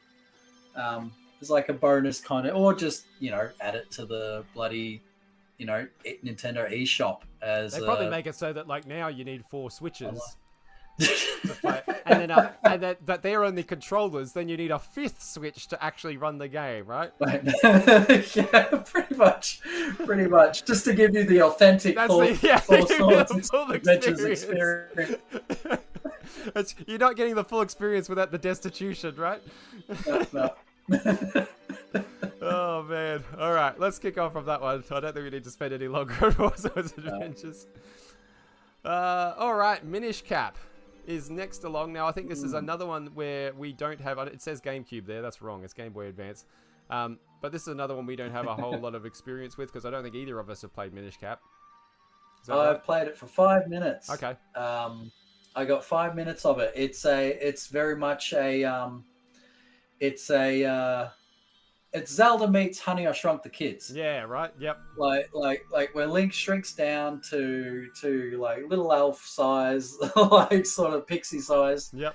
And you get to experience the adventure, a world in that particular fashion. I didn't get very far. I only got to play it for about 5 minutes, but it is definitely one I want to. Well, I want to add all of them to my collection, really. But it is definitely one I'm looking forward to actually fully getting to experience.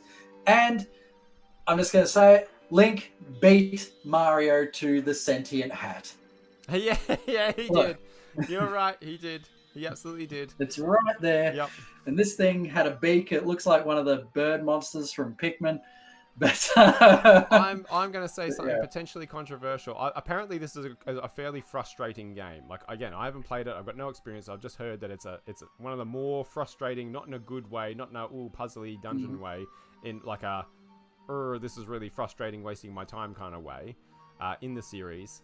But I think Minish Cap is one of the best looking Zelda games in the franchise.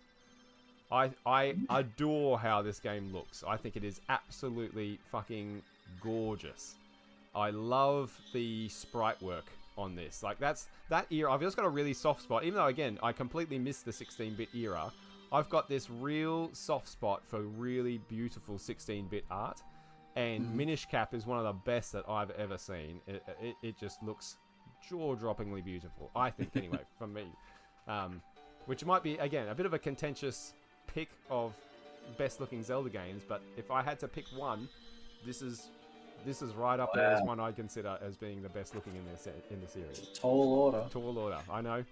definitely you can definitely see the Wind Waker Yeah, didn't they run and use style. that? Yeah, didn't they run and like after it being so contentious, didn't they really Yeah, just run with that art style? Apparently, yeah, Miyamoto was not sold on this art style when he found out that this is what the direction they were going, um, but has retroactively said that Wind Waker is his favorite Zelda game. And so I wonder whether that is why we have seen this art style crop up again and again and again, more so than any of the yeah, other Zelda art styles. The Wind Waker aesthetic has appeared in many, many games, hasn't it? You know, yeah, all the Four yeah. Swords games, I this. actually think it's the most consistent. Yeah. Yep. Like it's the because like Ocarina and Majora had their own sort of art Yep. style. Um, uh, yeah, the older Zelda games like the A Link to the Past, Zelda One, Zelda Two, they all had their own sort of different art styles. Seasons and Ages had Yeah.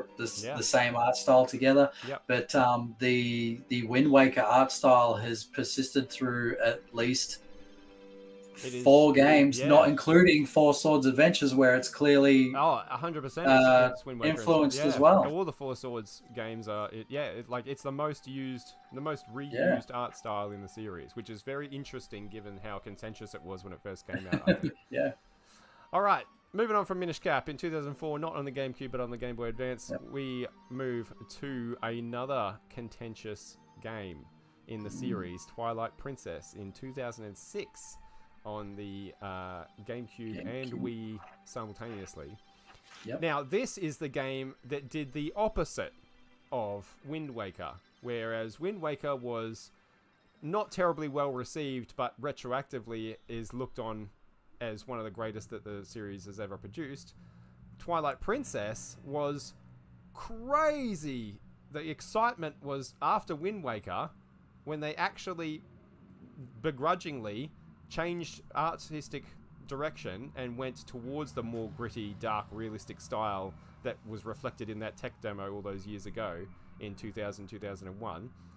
Like fans were clamoring to get another Zelda game in a more realistic, gritty kind of aesthetic, and so they gave it to them, and people were frothing at the mouth over this fucking game when it was announced. Like when the trailer was shown, like you can go and watch the reactions to the Twilight Princess trailer. I highly recommend that you do, because it is like, it's like you're at a fucking grand final football stadium or something. Like, you know, like it's like Super Bowl. It's crazy. But it's a game that I don't know has aged terribly well. And it seems like even though it was really well received when it came out, and it's what fans were clamoring for, and it's what we wanted. We want a gritty Zelda. We want a realistic Zelda. It turns out that maybe that's not what people want after all. Because I think the estimation of this one in the sort of zeitgeist has gotten shaky over the years. Now, how do you feel about Twilight Princess, Scotty? Where's this one fall for you? Were you excited when it came out, or Oh man, I was excited. were you in the crowd of like the gritty realistic Zelda? Okay, so I lost my shit when in the trailer it ends with Link sheathing his sword, giving you that jimming the camera sort of like glance, like I'm gonna fuck shit up. I was totally like oh yes, Yeah, yes. you were in. I love Link in the chainmail, Yep. like with the under the tunic. Like he still had the tunic, but he actually had a more realistic looking armor set. Yep. Got the Legolas two towers. Yeah, kind of. Yep. So yeah, I was absolutely excited for this. I got this when I got my Wii. Yep. And it wasn't until actually years. So yeah, I played it and I really liked it. And actually, to this day, it has one of the best final fights. Oh yeah. I have ever played in a Zelda game. Yep. It is absolutely one of the best. It's the one where I actually felt like I had to be good. Yep. To win this fight. It wasn't just, you know, you wait for the boss to show the sign that they're going to do this particular move, which is going to expose their weak spot. So I'm just like baiting them until now I can capitalize. None of that. It was like, I'm trying to figure you out, but you're just kicking the crap out of me, and That you're not is giving me an opening. that is one of the great moments in gaming, I think, that duel Yeah. with Ganondorf. And I think here's the thing, right? Let's talk about that for a second, because I don't think mechanically it's actually a very good sequence. Like, I don't think it's a very... What's the word I'm trying to find here? It's not a very technical... you know, there's not a lot of skill really involved in that sequence. What Like makes in the that AI? sequence great is the cinematic nature of it, right? It's everything that's led to that point, and then to have that duel out in Hyrule Field under the thunderstorm, and this fucking dude is just and this fucking dude is just walking towards you as casual as you like, because he knows he's going to destroy you and that you're nothing to him. It's just such a cinematic moment that makes it just burn into the brain, I think. Like, I don't... like, when I think of Twilight Princess, that is the first thing that comes to mind, is that duel, for me. And, but yeah, that and this was the first Zelda game where I actually felt like Zelda wasn't useless. Really? She actually helped out. She did, but Like, she's barely even in the fucking game. Like, Yeah, I think they could have just left her out of this. I really do. they I think they could have. They could have kinda pulled could've. what was it? Like, trying to think of another game where she wasn't in it. Yeah, like in Link's Awakening, right? Yeah. Yeah. I think they could have easily just left Zelda out of this game. They kind of could have left her out from my memory of it anyway. But hey, she was on the horseback, and she was actually landing shots with the silver arrows. So I've got that beats what she was like in Ocarina, where she's just like running around the outside of the fight with Ganon. Yep. And she's just like, oh, look out, Link. And like Navi. It's that version of Zelda is an incredibly popular one. It really is. Yeah. Even though she barely is in it and doesn't do a whole lot, for some reason that version of her is very well liked. Yeah. So this is an interesting one. So you got it, you were very excited about it, you played it, and you loved it, and you really enjoyed the game. Does it still hold up for you retroactively? Like, do you think of it fondly? Have you played? When's the last time you played it? Like, so the last time, well, actually, it's on the list to be played quite soon. Okay, cool. So I recently found out, and I can't believe I didn't know this back in the day or anything. I was just too excited about the Wii, I suppose. But so I did not know that the GameCube version and the Wii version were mirrored from each other. Yeah, right. And it was due to the tech. It was due to the fact that most people, Link in all the other Zelda games is left-handed and has his shield in his right. But in reality, most people tend to be right-handed. Mm-hmm. And so in a weird bloody choice of Nintendo's, when they port, because of the Wii's whole motion control system and needing to, allow people use of motion, and most people are right-handed, Nintendo, instead of choosing just to do what, in my view, would have been the simpler task of mirroring Link, mirror him around, they chose to mirror the entire game. Yeah. And I did not know this until only recently, actually this year. So I went and procured myself a copy of the GameCube version of Twilight Princess because I wanted to see what it was like.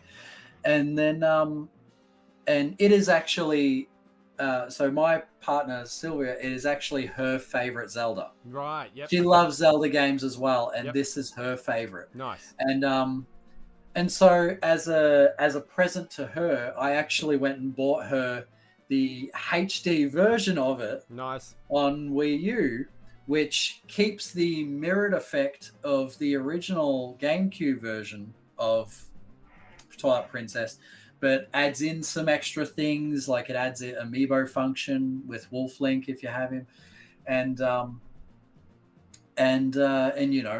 makes the graphics a bit sort of nicer and cleaner. I actually think in terms of HDs in HD remakes, it actually does the least. I think, it is only one generation ago. Yeah, like it doesn't look like when you look at, say, Wind Waker, for example, and you look at HD Wind Waker, it's like, wow. And I even think when you look at you know, like something like Skyward Sword HD, you can see like, wow, that's a big improvement.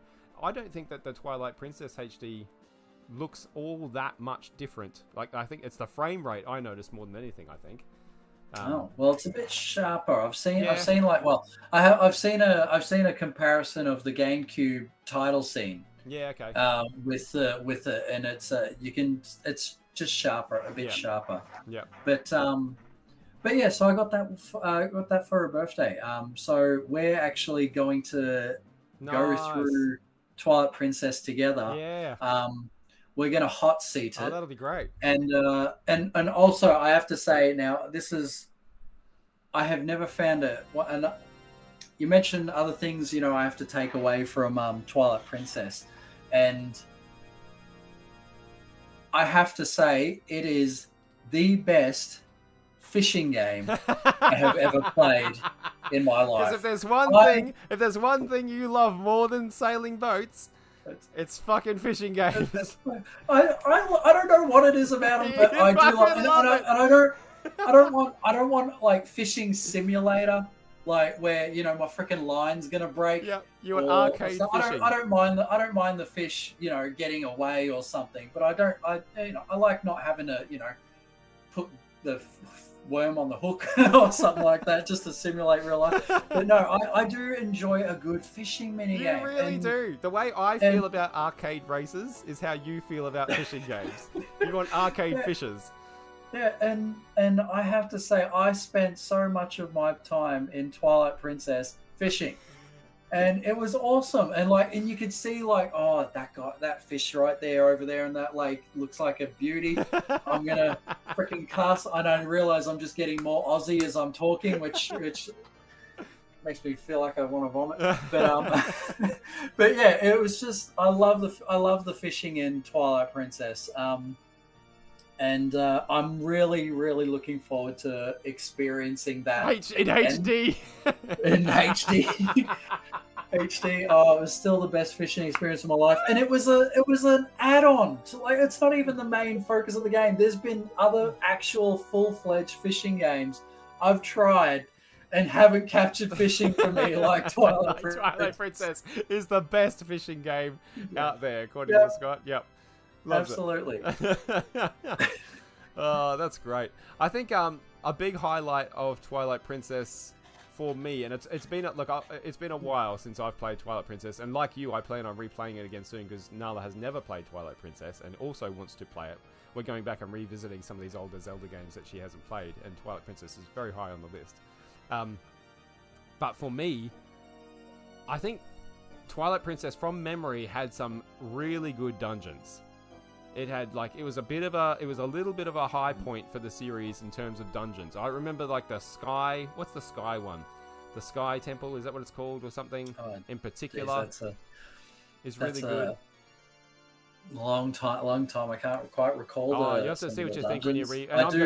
We'll have to pay attention when we replay it and see what we think about the dungeons now. But I do remember the dungeons being if you like the really kind of juicy, crunchy Zelda dungeons, Twilight Princess is a good one for that. I think more if Wind Waker disappointed you, if that style of dungeon disappointed you, Twilight Princess I feel has you back for sure. And it had a well that you kept descending down. Yeah, it made really good use of the items in the dungeon. I don't know, I can't remember which dungeon it was that you're on the spinner. Do you remember the spinner?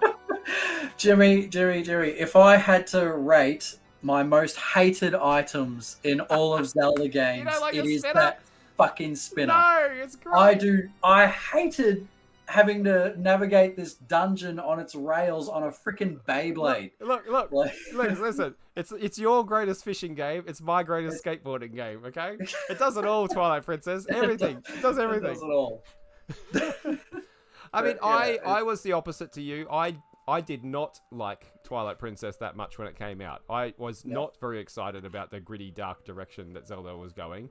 I very much wanted to keep going with the sort of the more bright aesthetic. Not necessarily do Wind Waker again, but another evolution of something along those sort of lines. And when it went grimdark Warhammer 40k Zelda sort of thing, I was a bit disappointed. So I sort of, when I played it, I don't think I thought that much of it the first time I played it through.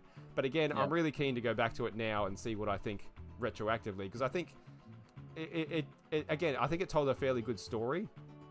I don't remember a lot of it, but I do think, you know, I've got a memory that the story was quite good, and I want to go back and re-experience that through, again, much like Majora's Mask and Link's Awakening, through adult eyes that are removed from, like, to me it was like, this is trying to be Ocarina of Time and it's just not as good. That's kind of how I approached Twilight Princess. It's trying to be a grimdark Ocarina of Time, and it kind of, for me, dropped the ball on just about every aspect of that.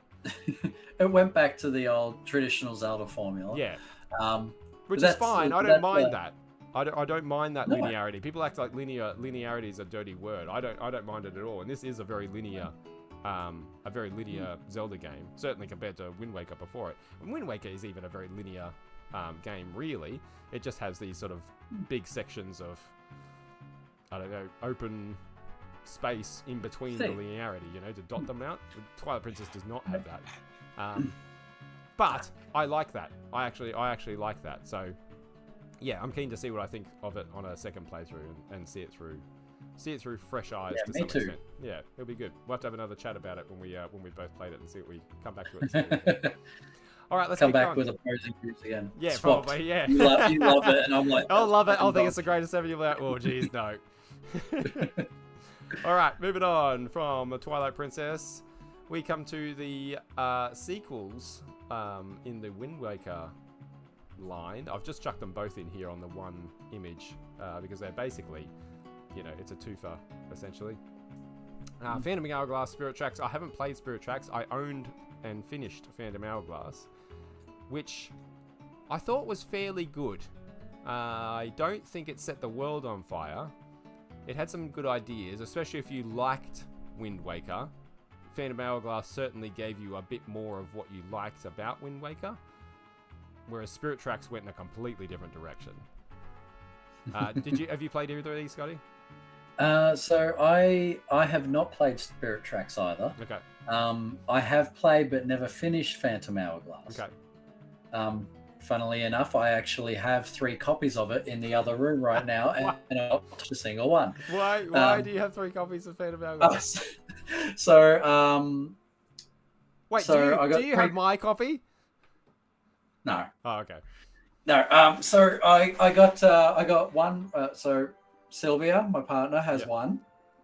And then my nephew gave me his copy, and he also procured somehow another copy as well, and so he gave me 2. Procured. I don't know how he got another copy of it. I think some friend of his like decided, I don't care about these anymore, just have them, and then he's done the same for me, and I'm like, sucks for you, they're mine now.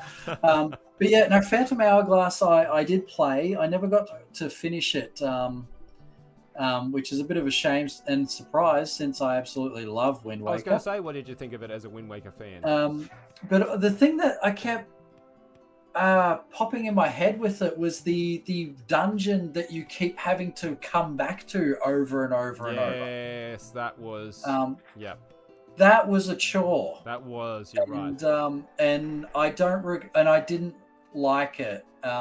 That you keep having to come back to this one dungeon. I'd like to get into a dungeon, finish it, and then be on my way. Yeah. But back in the day anyway, I might feel differently about it now.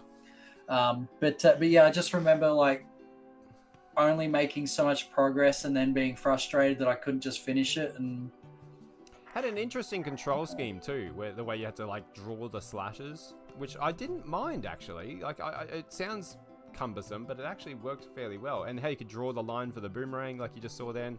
The way you could write on the map was fucking great. I loved being able to doodle on the map, and where was that in Wind Waker? Like, even in the HD version that has the that has the touchpad, like the gamepad for the Wii U, you still can't draw on the fucking map, which is just mind-boggling to me. But that one lets you draw on the map, which was really helpful. I just think it was like a it was kind of like a smaller condensed Wind Waker to some. I told its own story. Like Linebeck on the cover there, I think he's a very good character, but it was ultimately, like I said, like when I'm sitting here trying to recall details from the game, and I come up kind of a blank. Like it didn't wow me. I didn't think it was incredible or amazing. It was a little bit forgettable. Not to say it was a bad game. I don't think it was a bad game, but it just didn't do much to merely stick itself in the memory, you know? Yeah. I do recall one thing, actually. Yeah. And only because I got stuck with it for so damn long. Oh, yeah? One of the dungeons actually required you to blow into the microphone to get access to it. Yeah, it had these 2 torches out front, and I kept wondering, I was stuck on it for ages. Oh, yeah. Trying to think, because it's like the first dungeon. And so, like, there's not much of the world I can access or do much with. So it was easy to go around and find the dead ends everywhere. Yep. And then I'm like, I know I need to be here. Everything's telling me I need to come here. Why can't I get in? And through sheer accident, channeling my Chris Tucker from Fifth Element, where he just just that kid where he just, sorry, not the Chris Tucker, but the kid who accidentally blows on the wind element, and that activates it. And I accidentally exhaled in a sigh. A sigh of exasperation that you can't finish. On the DS, and all of a sudden this freaking flame went out. It's like some Indiana Jones shit. Yeah. I was like, what the hell? It's like, oh, you clever bastards.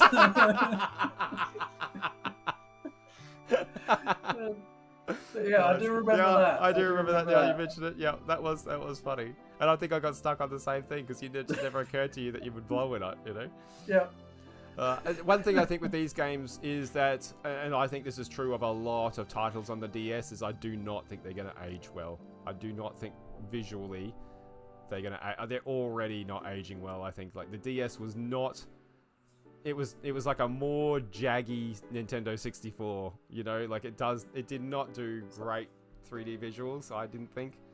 Oh, what is it? It's like Nintendo 64 with PlayStation's pixelation. A little bit, yeah. On the polygon. So unfortunately, unlike Minish Cap, which I think looks absolutely stunning now, still, like everything does from that era, like that 16-bit aesthetic, I do not think these games are going to look very good in, you know, even now. Like I said, they're already starting to look a bit, ooh, Jesus, you know.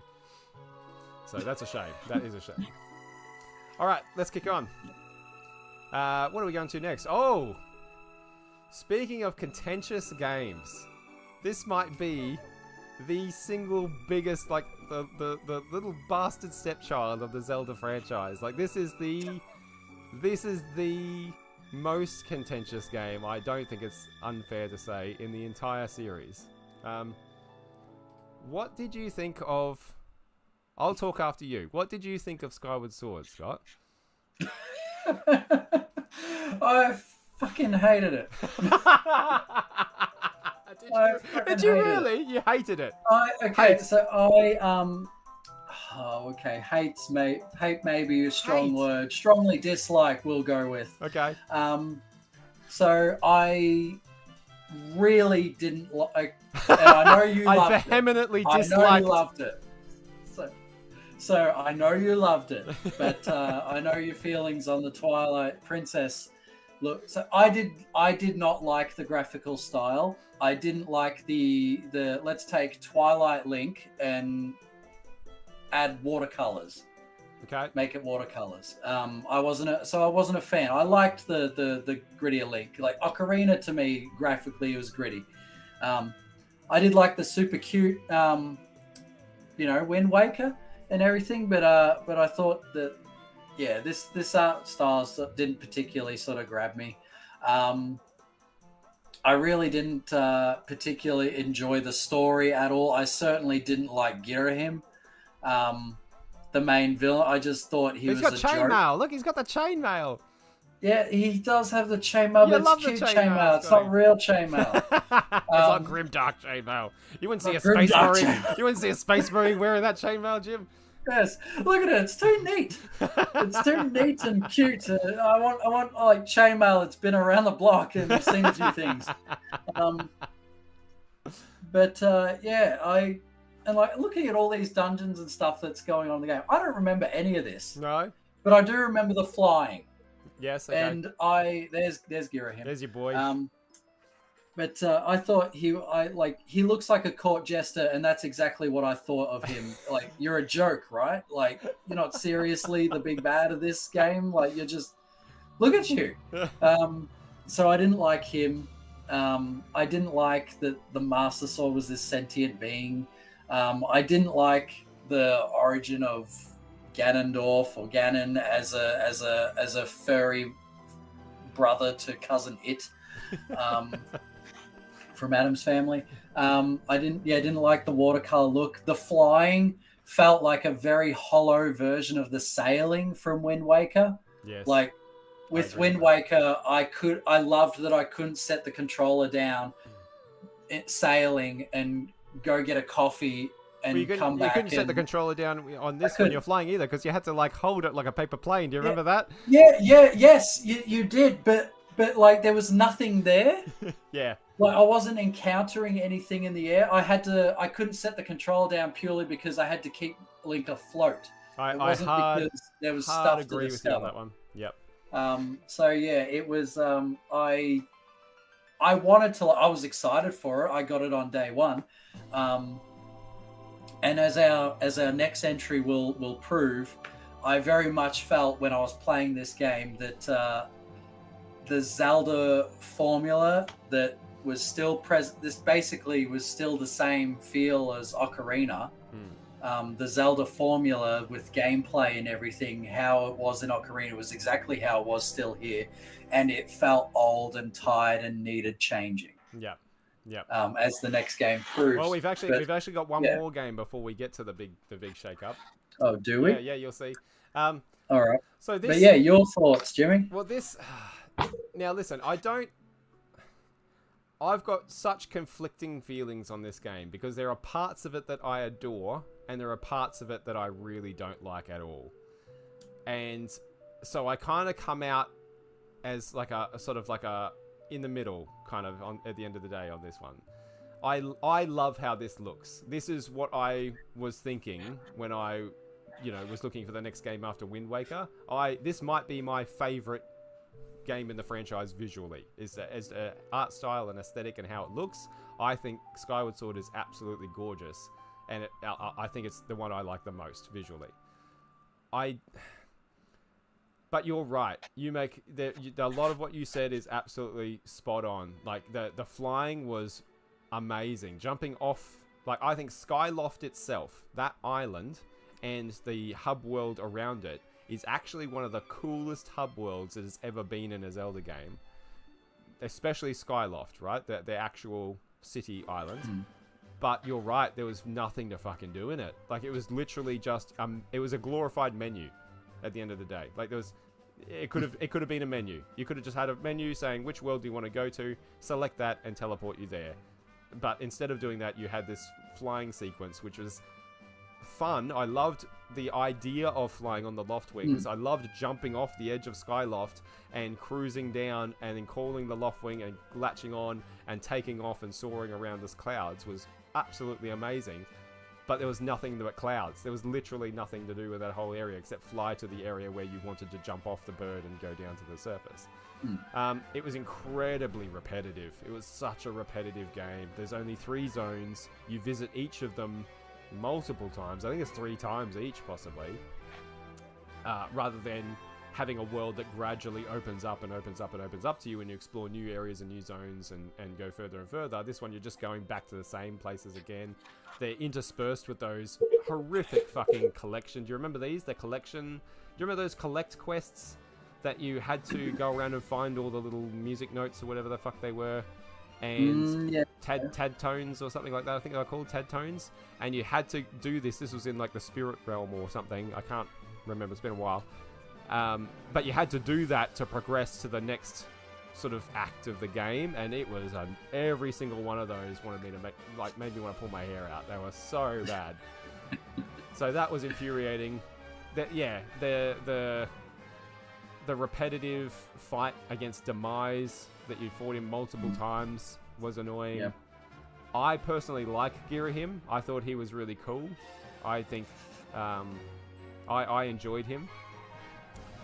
I didn't like that the final boss fight was essentially just trying to mirror the Ganondorf duel from Twilight Princess, except it did it far less interestingly because the controls were not great.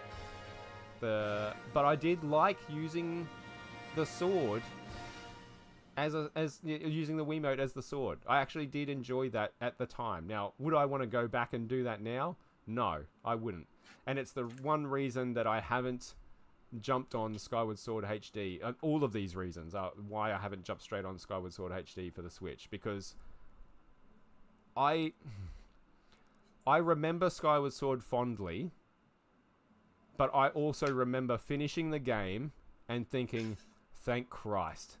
Whoa, I linked to my thing. Spoiler.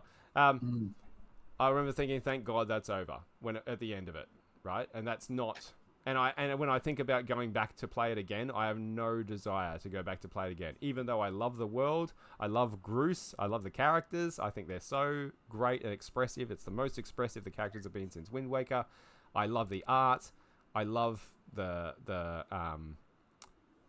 relationship between Link and Zelda in this one. I love the fact that you're kind of chasing along in her footsteps. I think that's really cool.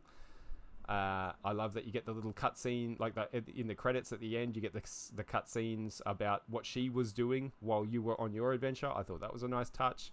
I'm a big fan of Impa, so I like interacting with Impa. There's lots of things I like about the game, but I struggle to say that I like the game. Does that make sense?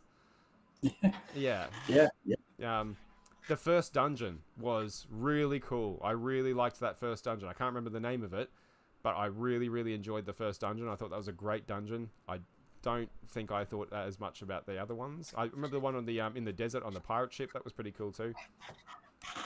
But yeah, it was a frustrating game. It was a laborious game, even though there were elements of it that I absolutely adored.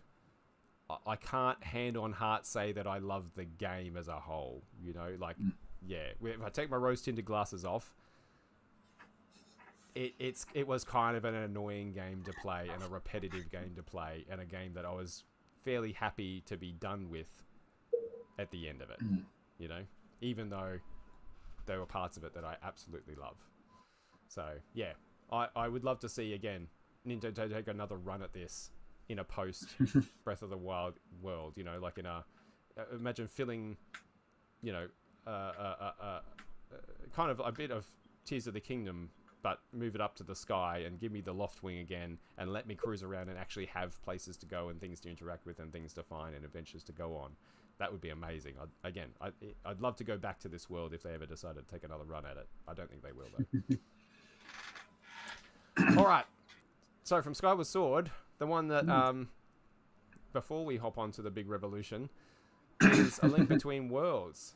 Now, you own this, Scott. I now proudly am a brand new, fresh owner of this because I missed this one. Yep. And I missed this one... when this came out, I don't know what it was. When this came out, I just wasn't interested. There was just... Fair enough. It just didn't do anything for me. I think it's because of I remembered my experience with A Link to the Past. I remember my experience with Link's Awakening in terms of top-down Zelda games. And I remember them just not really being my cup of tea. Even though I played Phantom Hourglass and thought that was quite good, it didn't... Phantom Hourglass didn't feel like a traditional top-down Zelda game, you know? This one very much did look like a traditional top-down Zelda game. And so I just kind of wrote it off when it came out. But apparently it's really fucking good. Really good. What do you think of it? Well, I would love to remember as much as I'd love to remember a whole lot about it, but I just don't. So I was dubious when this came out. Like, I know it was a sequel to my beloved Link to the Past, which made me excited about it, but I'm not a fan of Nintendo's gimmicks. Yeah. So and this very had that gimmick of you turn into wall art and Yep. like caveman drawings and you can move along that. And I was like, why did you have to do that? Why couldn't you just make a sequel to Link to the Past and have it just be normal like Link to the Past? Why'd you Yeah. have to fill it with a gimmick? Yep. It's like the Um, wolf. It's like Wolf Link, right? It's like they you know, they all seem to yeah, have a gimmick for, like there's a yeah, while, you're right, like every Nintendo game, not just Zelda, but for a while there, yeah, every Nintendo game seemed like it had to have a fucking gimmick, didn't it? yeah, and still does. Yeah. Because that's part of what Nintendo do. It's another conversation for another time. But yes, it's what they do. They feel like they need to not make the same game again. They need to explore in new ways. Yeah. It's almost like they come up with some batshit idea and then go, all right, cool, let's make a game around it, rather Yeah, than we'll go the other full way. hog into it. Yeah, yeah. But anyway, yeah. So I wasn't I wasn't a fan of the art style because to me, A Link to the Past, a sequel to it should have used a less cuter art style. It should have gone more a Twilight Princess kind of art style because I just liked that. Um, so I didn't like the more cutesy look of things. Even though the looking back at that video now, I can see why they chose that art style, and it does kind of make sense with some of the things you see in A Link to the Past, Yeah. like the fairies, for example. Um, but but yeah, I don't. I did play through it. I did get all the way through it, but honestly, I can't remember a whole lot of it other than the gimmick of attaching to the walls. I do remember a couple of bosses that were like, check out this resurrected boss from A Link to the Past. It was very much like, if you love A Link to the Past, you're gonna love this because we're just gonna throw heaps of nostalgia at you. Yeah. And yeah. So it wasn't bad in that aspect, but yeah, I wasn't sort of as thrilled as I was hoping to be with this particular entry. Cool. Well, you've really sold me on it. That's great. I'm glad I picked it up to have a go. But hey, I've still got it, and I do actually want to give it another go and actually look through it through a not such a bitter, this is not my Link to the Past lens. Yeah. Like the same as what I was doing with Ocarina, right? For ages, like just remove yourself from that and just appreciate it as its own thing. Yeah. This is what I'm looking forward to trying. Yeah. Yeah, should be. I'm hoping it'll be really good. Apparently, it is quite good, and I'm glad that I'm still in a position where I can just grab a copy and try it because we've got a 3DS, whereas a lot of the older games that I wrote off are much more difficult to just go and try now.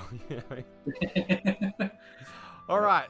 So, we got one more. I don't know if you've got any experience with this at all, Scott. Triforce Heroes. So this is another game. Funnily enough. Oh, you do? I do have it. Wow. I have not touched it. Okay. And actually, this is a game of Sylvie's. Right. So, yeah, she's got this, but I have not seen it and I have not tried it. Okay. And this was, again, it came out in the same sort of time period that A Link Between Worlds did, which means it got the same reaction from me in that I just wasn't all that interested in it. And this is a case where, I wasn't sort of pleasantly surprised later on to find out, oh, this is actually a good game. Apparently this is a little bit naff. This is a little bit not all that good. This was made by Grezzo, which is the company who made the 3DS remasters of Ocarina and Majora's Mask. So this is another instance of another company sort of coming in and having a shot at a Zelda game. But yeah, I can't say I've got a real big inkling to go and try this one. This one doesn't really do anything for me. You know what it looks like? What? It looks like this is our third go at Four Swords. Yeah, kind of does. Except this time you only need the one system. Oh, this isn't a multiplayer Zelda, or is it a multiplayer Zelda? I don't know. I don't know. Yeah, I don't know. Maybe it said on that trailer and I wasn't really paying attention. Yeah. But it looked like you could. Well, it looked like you could it's either the one person switching between the three, similar to Sonic Heroes. Yeah. Where you had three characters that you switch between during levels, or it was a case of only need one copy of the like Mario Karts on the DS, where you only needed one copy of the game, and you could just, you know, link other systems so that you could all play multiplayer with just one cartridge. How far we have come from the days of 4 Game Boy Advances and a GameCube, you know? That wasn't that long ago. It really does. You can't do much more of a 180, can you? Then listen, just get the one copy of the game. You can all play. Okay, we got you. You're not rich. Why isn't anyone buying this 4 Swords Adventures? It's brilliant. It's the only game we've made that's capable of this. So why are people not jumping on it? So this is 2015 for Triforce Heroes, which means we are obviously coming up to where it all changed. Where everything, again, as we said at the very beginning, wasn't so much a revolution for the franchise as it was a return to its roots, its original roots, with Breath of the Wild in 2017.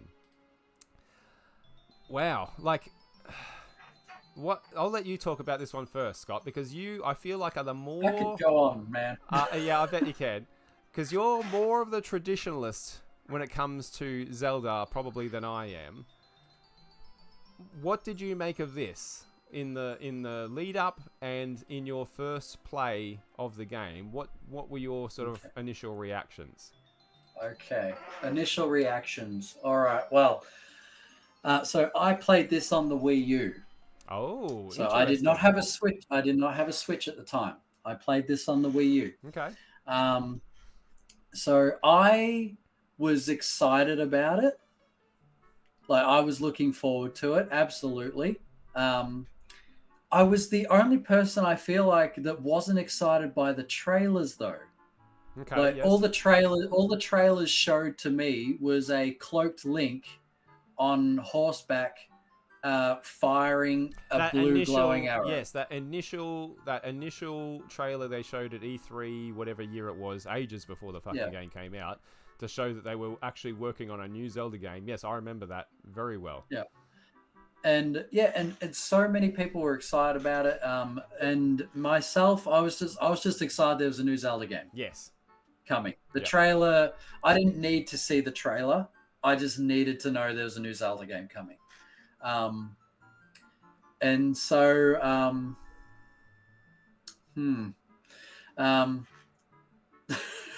so Breath of the Wild.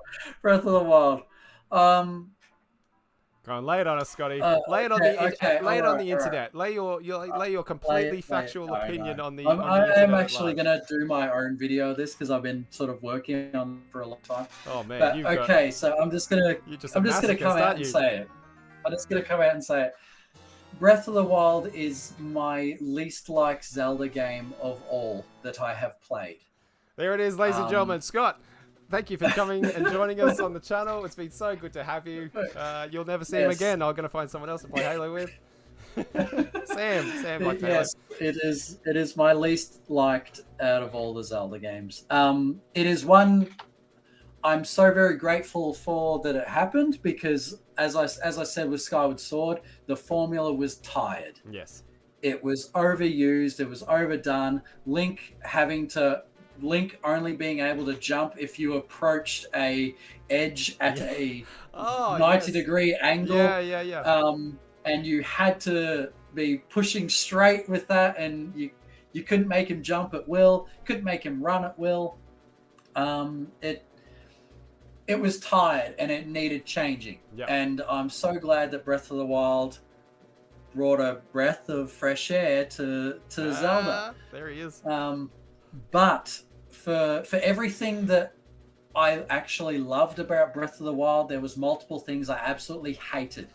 And the main issue, the main sort of crux of the reason why I dislike it so much is because I bought Breath of the Wild because it was a Zelda game. It was part of the Legend of Zelda series, and that's why I got it. There are plenty of other action RPGs out there that do similar things to Breath of the Wild, maybe not exactly the same way or all together in the same with the amount of things that Breath of the Wild does, but everything that Breath of the Wild had, I could find it in something else. Maybe not altogether, but somewhere else. I bought it specifically because it was a Zelda game. But Breath of the Wild is the least Zelda of Zelda games there is. It is so much of the so many of the staples that actually make a Legend of Zelda game. Like, for instance, cutting grass and getting bombs, arrows, magic, and rupees and hearts. Have tried going along Hyrule Field with the music blaring of the Hyrule theme. Link wearing his actual green tunic. So Yeah, you're not allowed to change clothes. So many things. So many things that make up a Zelda game for me were not present in this. And I do know his green tunic is present in the game, but let's face it, he's not wearing it on the front cover. No, I actually, this is going to be a bit of a hot one. Fuck, I feel like I can say anything now. I was going to say it's going to be a hot take, but after you've got that's nothing. I actually am not a fan of that cover. I don't like that cover, and I never have. And I don't even specifically know why I don't like the cover, because it's a lovely picture. It's a poster I'd happily have on my wall. But I don't know. There's just something about it that I'm not a big fan of it. Anyway, go on. Continue your ridiculous rant. Ridiculous rant. Like, your ridiculous, misguided rant. There's a lot. There's a great, like I said, for everything I did absolutely love. Like, I loved that you could tackle the dungeons. Well, you could tackle the dungeons in any order. I thought that was fantastic. And the first one I did was actually what's considered the hardest, and every other one was a cakewalk afterwards. I loved that it was wide open, because I do love open worlds. I don't mind linear games. Like as Jamie points out, some people feel like it's a bit of a dirty word, but I don't think so. No. I do love the open freedom to go where I want. But I just found Breath of the Wild so bloody challenging, and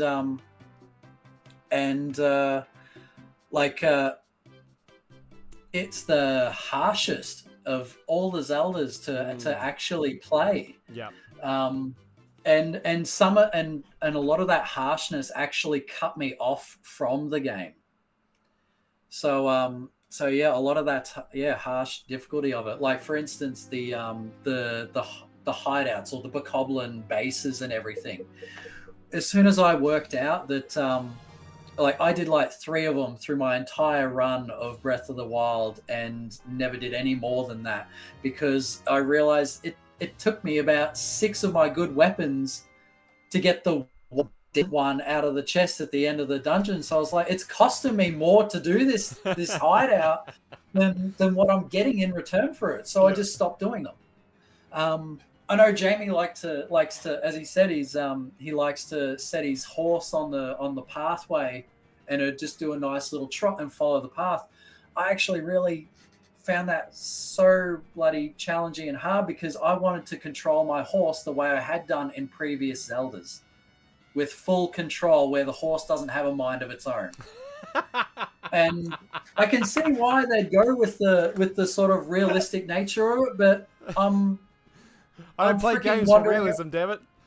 Well, I'm wandering around fighting a freaking half lion, half centaur like thing. Like I don't want to be fighting my horse as well. But yeah, I was fighting my horse.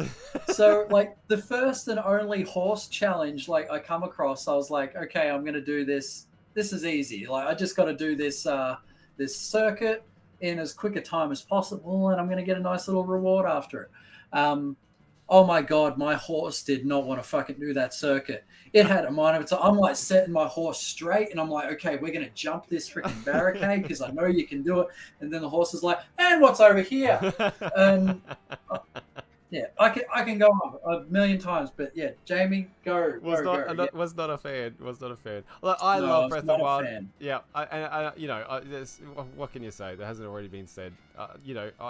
It's the only game for me that comes close to giving Ocarina a run for its money. Like, this is the other one where if you really force me to pick a favorite, it's this or Ocarina. And it had a lot to do there are a lot of factors as to why I liked it. I think the change away from the Zelda formula was one of the things for me that worked in its favor. The fact that I'm not a big open world game person. I tend not to have 80, 100 hours to sink into a single game at any one point. I kind of flit from game to game to game. But I stayed with this one for the duration, and I liked how, this game let you play it until you were done, and then you could just be done. And you felt accomplished. You felt like you'd fulfilled, you got your money's worth, and you'd done what you wanted to set out and do. I could go on and on and on in the opposition of Scott and saying all the things that I love about Breath of the Wild, but that's been done to death. I adore this game, and I think it's another very special one for me, primarily because of the time in which I played it, which is a very similar story to Ocarina, which is also why it's my favorite Zelda game as well. So, I did an essay recently about my big problem with Tears of the Kingdom, which is actually a bit of a disguise for the way in which the time we play games affects our interaction and affects our experience with those games. And Breath of the Wild was very much an example of that for me, where I just happened to play this. If I played it at a different time, would I feel differently? I think I'd still like it, for sure. But I think it's very, very special to me because of the time that I played it and the way that time impacted my play experience and the way my play experience impacted the time. So yeah, I adore it, like any sane human being. No, it's all good. Listen, no, that's bullshit, because anyone, they're not fucking facts, right? Like, these are opinions, and just because somebody doesn't like a game that you like, it doesn't mean that you're right and they're wrong. Okay, it's not except an if. In this case.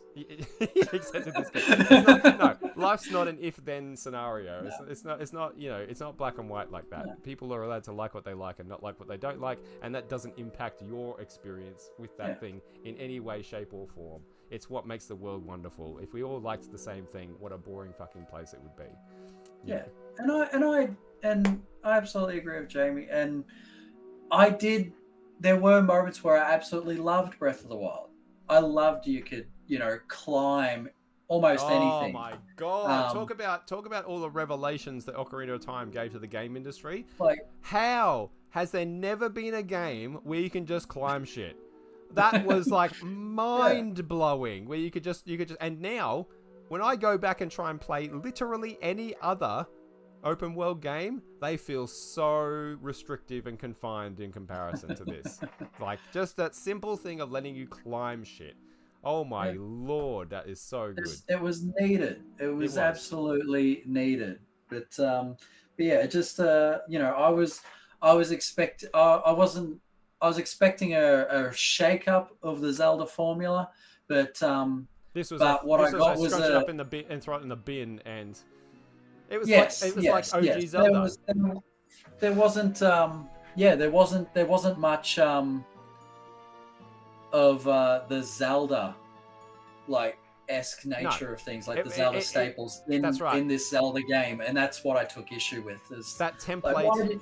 Some of the stuff needed changed, absolutely, but other stuff that got changed actually didn't need it. No, and that template that A Link to the Past that we talked about, that template that A Link to the Past made, that every other Zelda game used, this was the first time where that kind of got thrown in the bin, wasn't it? And this and it went back to OG Zelda, where it was like, off you go, figure it out, see what's out there, Here's your sword and go. Here's your sword, off you go, son. Or here's your stick. Here's your twig. Here's your branch. Here's your branch. Have a good time there, fella. All right. Oh, don't forget my cooked apples. Now you see that big lion monster over there? It doesn't like you much. Or your branch. Yeah. Why don't you go give him what for with that stick? Yep. All right. Let's wrap it up, Scotty. Yep. Bring it on home. Bring it on home with the latest entry in the series, Tears of the Kingdom 2023, the year of our Lord, exclusively on the Switch this time. This game, I am I'm going to take the Scott approach to this one. We're going to switch roles here, where I'm actually not a really big fan of Tears of the Kingdom. And there's lots of reasons why that is. But, having said that, I am astonished still that they created what they created and got it to run on the Switch and look as gorgeous as it does. This is, in terms of a gaming accomplishment, this is fucking phenomenal. This is absolutely unmatched, I think, by anything else out there. What do you think, Scotty? I think it is absolutely amazing how much they crammed onto a system that It's clearly insane. has a hard time keeping up with. Like we are at the tail. Xbox. Yeah, we are at the tail end of this console's lifespan. Breath of the Wild was there at its birth, and it feels like Tears of the Kingdom is there at its close, and they are wringing every last drop out of that system with this game. Like, look at this. Look at what we're looking at here. This is like gorgeous, and this is like easily, by far and away, the biggest open world game I've ever seen.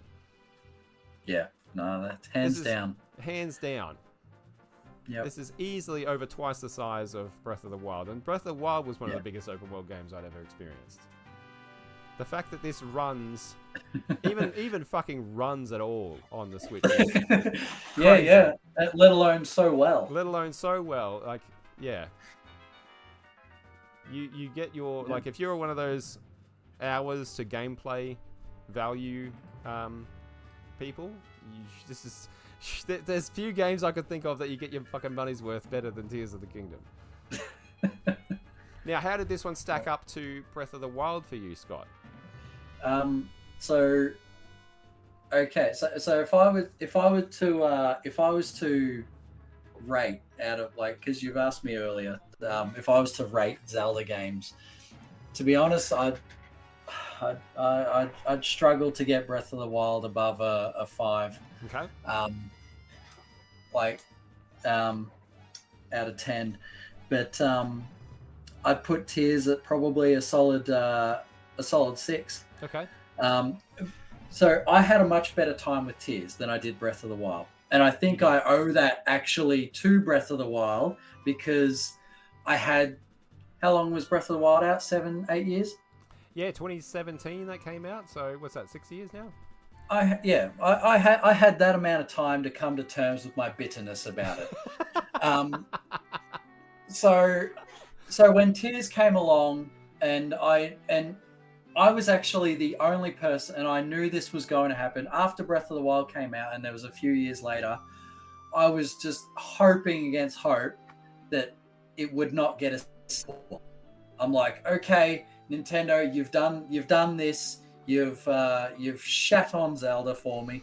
Yeah, I want you to keep some of the new stuff you've done, because it's fantastic and it was brilliant. But oh Jesus, I want you to reinvent Zelda again, not do a sequel to that thing.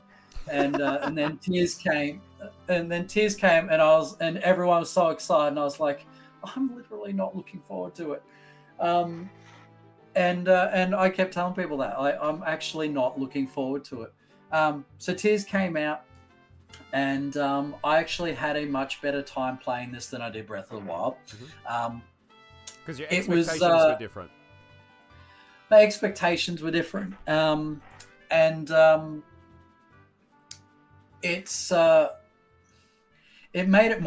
made Breath of the Wild more accessible to me.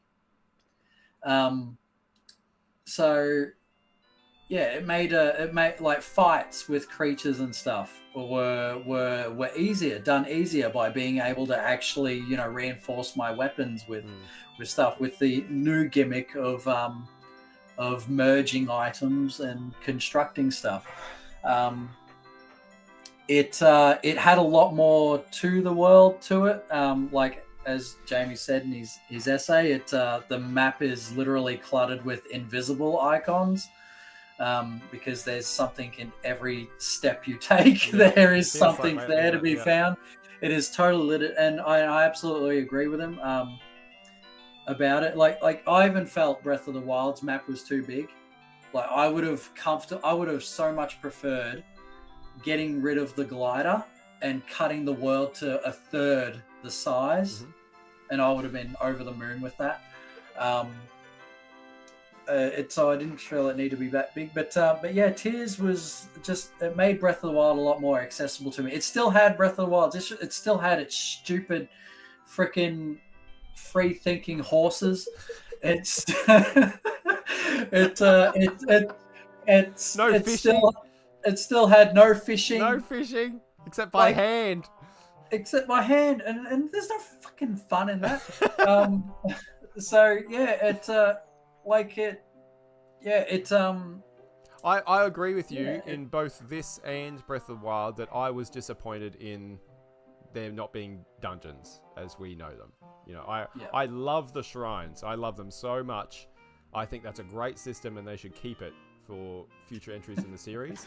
But I would like to see maybe half the number of shrines and like half a dozen actual proper Zelda dungeons as we know them. You know, that's the, for me, that's the piece that's missing out of these games is the dungeons. And I'm not a huge dungeon connoisseur. Again, I've gone on record here saying I love Wind Waker's very linear, straightforward, simple dungeons.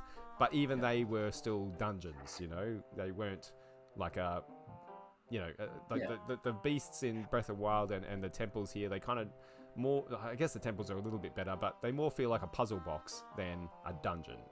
And I would love to see, and they all look the same. Like especially in Breath of the Wild was a particularly egregious example of all the divine beasts felt exactly the same because the interiors all looked exactly the same. There was nothing to distinguish them from each other. Whereas, you know, you look back at past Zelda games and dungeons that we love from those games where they look and feel very different. They have their own aesthetic, they have their own vibe. Yeah. I'd love to see those come back into these open world games and even potentially have a couple of dungeons that aren't on the main quest line, that are just out there for you to find and stumble across and go, what's this? And you just happen to find this dungeon. That'd be great. Give you some Uber stuff or like a new item that's not necessary to complete the game, but it's just a fun thing to have. But yeah, I particularly and like I'm not unlike Jamie, I'm not a fan of the shrines. I actually didn't like them. In Breath of the Wild, they give me a we've made these in a Smash Brothers level editor vibe. Because they're all squarey and they all look like they're Smash Brothers levels. I do agree that they have the same problem as the Divine Beast, where there's nothing distinguishing them from one another. They all look the same, But they didn't prove in Tears, but by the same time, like you know, in Tears there was no dungeon where you had to hold your Switch or your gamepad and like maneuver it like a the Marvel ball around, thing. But I still have to say, I don't like the shrines. I don't like my favorite shrines are the ones where as you've done the challenge outside the shrine, and then when you walk in, it's like here's your thing. It's just the item chest right there, and then here's your thing. I like them. The light routes are my favorite because you just run up to them, bang, I've got it, and then I'm on my way. Getting there is the puzzle, isn't it? Like, how do you actually reach it is the puzzle. And I do appreciate that. I like that too. I do like the light routes as well. I think the reason I like the shrines is they're just like again, it's more to do with, I guess, my lifestyle where I need things to be a little bit more bite-sized. Like I need to be able to just jump on and it's a thing I can do and finish and feel like I've accomplished something and then hop off. And it's also, and which I think is why they've gone that way, because that's the way a lot of people's lives look these days. But I like them because of that. And now, don't get me wrong, there were some that are a hell of a lot better than others. There were some shit shrines, right? But there were some really good ones, and I'd like them to ditch all the shit ones, keep the good ones, and put the effort that went into the shit ones into actual proper dungeons. You know? Yeah. I think that's really what's missing from the formula here. Tears of the Kingdom. I mean, I don't like it as much as Breath of the Wild, and I think I'm very, very much in the minority there. I love Breath of the Wild quite a bit more than Tears of the Kingdom, and I like it. There's a lot of reasons as to why that is. We've been going very long here, so I'm not going to go into them in detail, but I feel like Breath of the Wild really understands when to be quiet and when to let the player have those moments, and Tears of the Kingdom does not understand that at all. Tears of the Kingdom just bombards you with shit continually and constantly, and it gets very overwhelming to me. It creates an awful lot of FOMO of things that you're missing out on.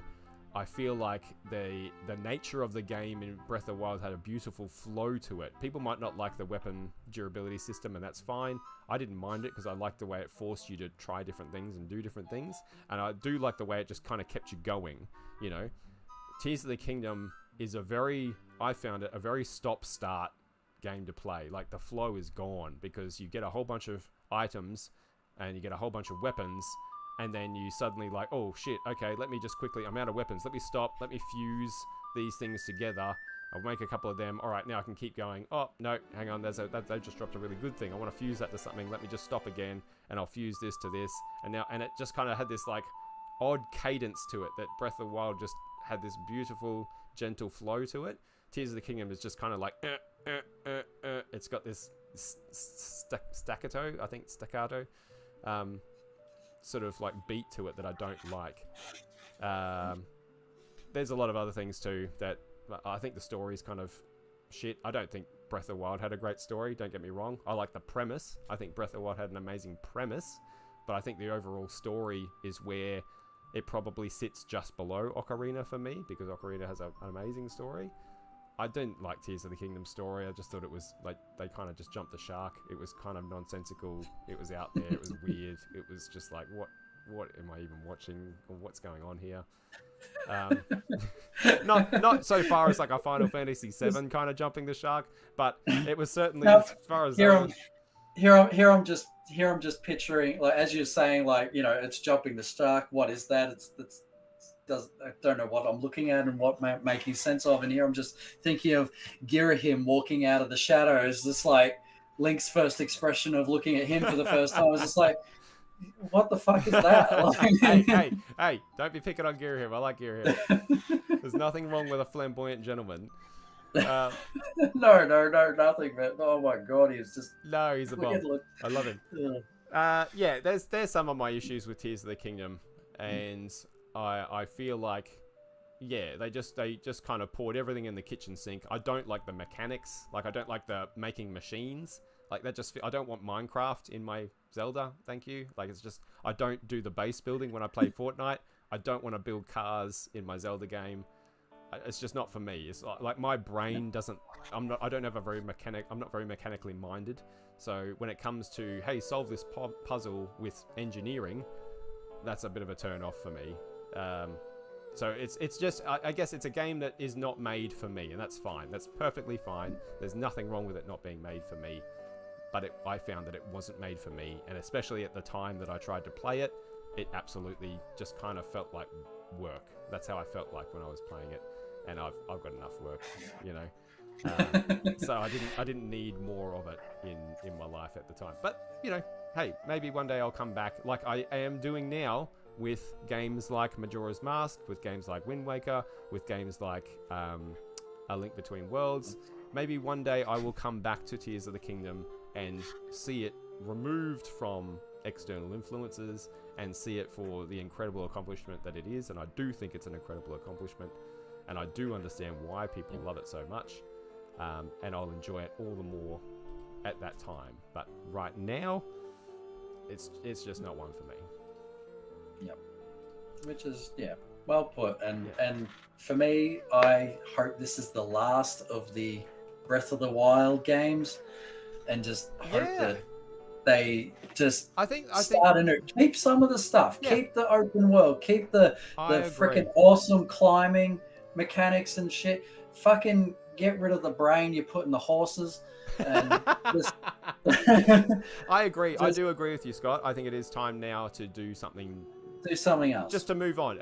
Evolve the formula, you know, like bring them together now. Like, you've done the open world, you've done the traditional Zelda formula. Now let's coalesce them into a full game that gives a little bit of something for everybody, of like lovers of both experiences, you know. Let me have my music and cut grass and get money.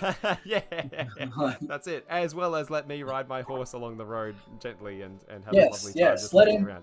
let Jamie set waypoints with like mapping out his journey on the gamepad or screen. And Yep, I love it. So predictions, Scott, to wrap this thing all up. So we've reached the end now. We've gone all the way through from the very first game to the very most recent game. We've been here for nearly 3 hours. We've fucking sat here talking about Zelda. Yes. Which, you know, and if to be you're fair, still here, you guys are the real heroes. if you're still here after Scott's fucking rant about Breath of the Wild, hey, look, I haven't even begun, baby.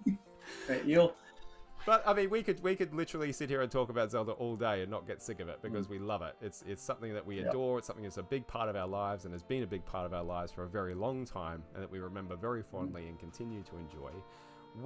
Just to wrap things up before we head off, where do you think? What's your prediction you have for what the next game's going to be? What's the next mainline entry? What do you think is coming in the pipeline? I love the sound of what you're pitching. Do you think that's where they'll actually go? No. Nintendo are famous for not going where I want them to go. They're watching us right now like... What do you want, Scott? Actually, I'll tell them what I don't want, and then they'll go and make the thing I do want. What do you want? I'm crossing that off. We're crossing it off. You know, I absolutely love having to buy my item slots back. Give me more of that. And I don't know where they're gonna. I don't know where they're gonna go. I feel like we're not going to see a Zelda for a very long time. No, it'll be a good 6-7 years before we see another Zelda. I think. We may.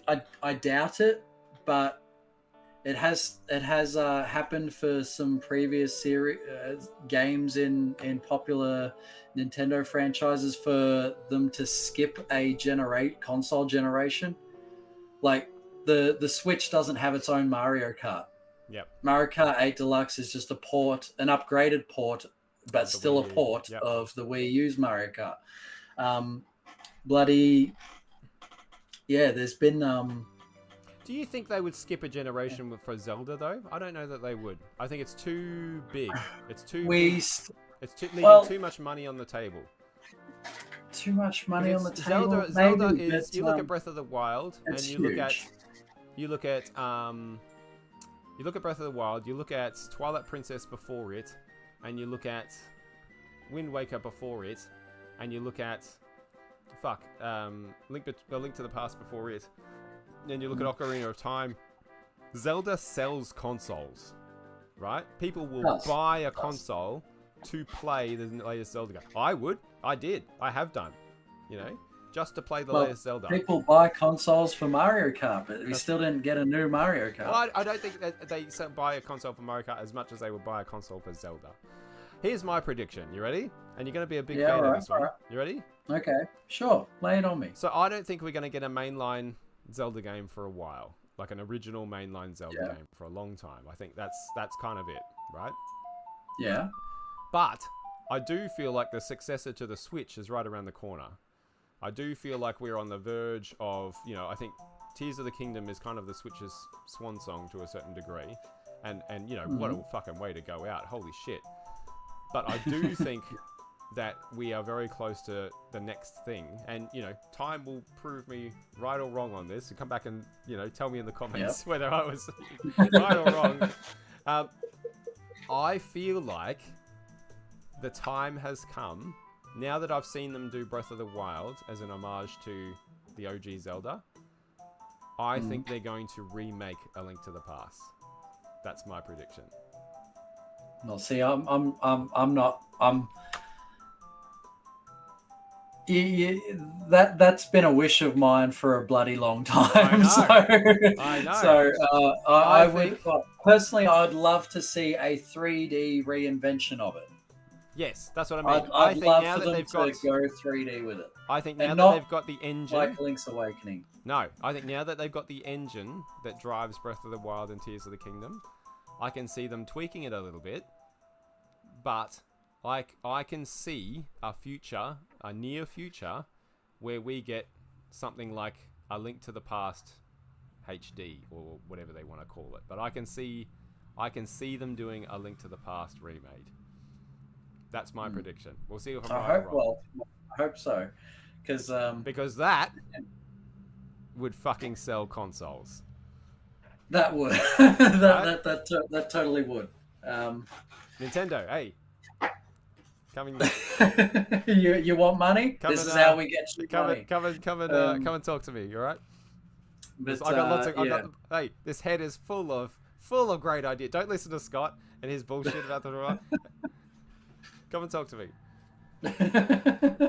But yeah, I do hope that happens, because like, if you've ever seen some of the artwork, like some of the art that was done for A Link to the Past, where it looks like they've taken like drawn in a cartoon style what Link would actually be looking like. There's this awesome picture of Link on the side of a cliff face. Yes, that one's great. It's overlooking one of the temples on Death Mountain. Yep. And to be able to see that in the game, to play a game where I'm actually on a cliff face, just leaning against the wall, like just chilling, looking at this freaking temple that's over this bloody big on the other side of this other mountain. Which, you do to an extent see that, but in Breath and Tears. Yeah. But to experience my beloved Link to the Past that way. Yeah. And I don't think if they remade it, it would be like a 1-to-1 remake. I think they would embellish. They would make it bigger. They would add to it, I think. Yeah, because it's not as big as like the likes of Breath of the Wild. It's scope, like, with size-wise. And it doesn't need to be. Like, it really doesn't have to be. Oh, hell no. I wish Breath of the Wild and Tears were both a third small, like 1/3 the size. Yeah. But that'd sell consoles. That would sell a lot of consoles. And I think, I certainly, I missed it the first time around. I would play the shit out of that if they remade it in like beautiful 3D. That'd be amazing. Yeah. That'd be great. So anyway, we'll wait and see. We'll see. We'll see what happens. Question is, do they give Link back his pink hair? Now that will be the fucking question, won't it? I'm going to guess no, but if they did, I would applaud them. Put it in the options. Add a filter. Pink hair. Or blonde. Yep, absolutely. All right, Scott. That's going to be it for us. I think we should probably wrap it up there. Absolutely. Thanks for hanging out, man. That was a really good chat. That was cool. Great. It's always good to hang out and talk shit. Thanks for having me. So you'll see Scott and I again very soon. We'll be playing all sorts of stuff together and just chilling out and chatting, talking crap. But yeah, if you've watched this far, thank you very much. We really appreciate it. We loved it. Love that you hung out and listened to us talk nonsense about Zelda for near 3 hours. So kudos to you. You poor things. You poor things. To endure us for that long. But until next time, you masochists, we will see you on the next one. Keep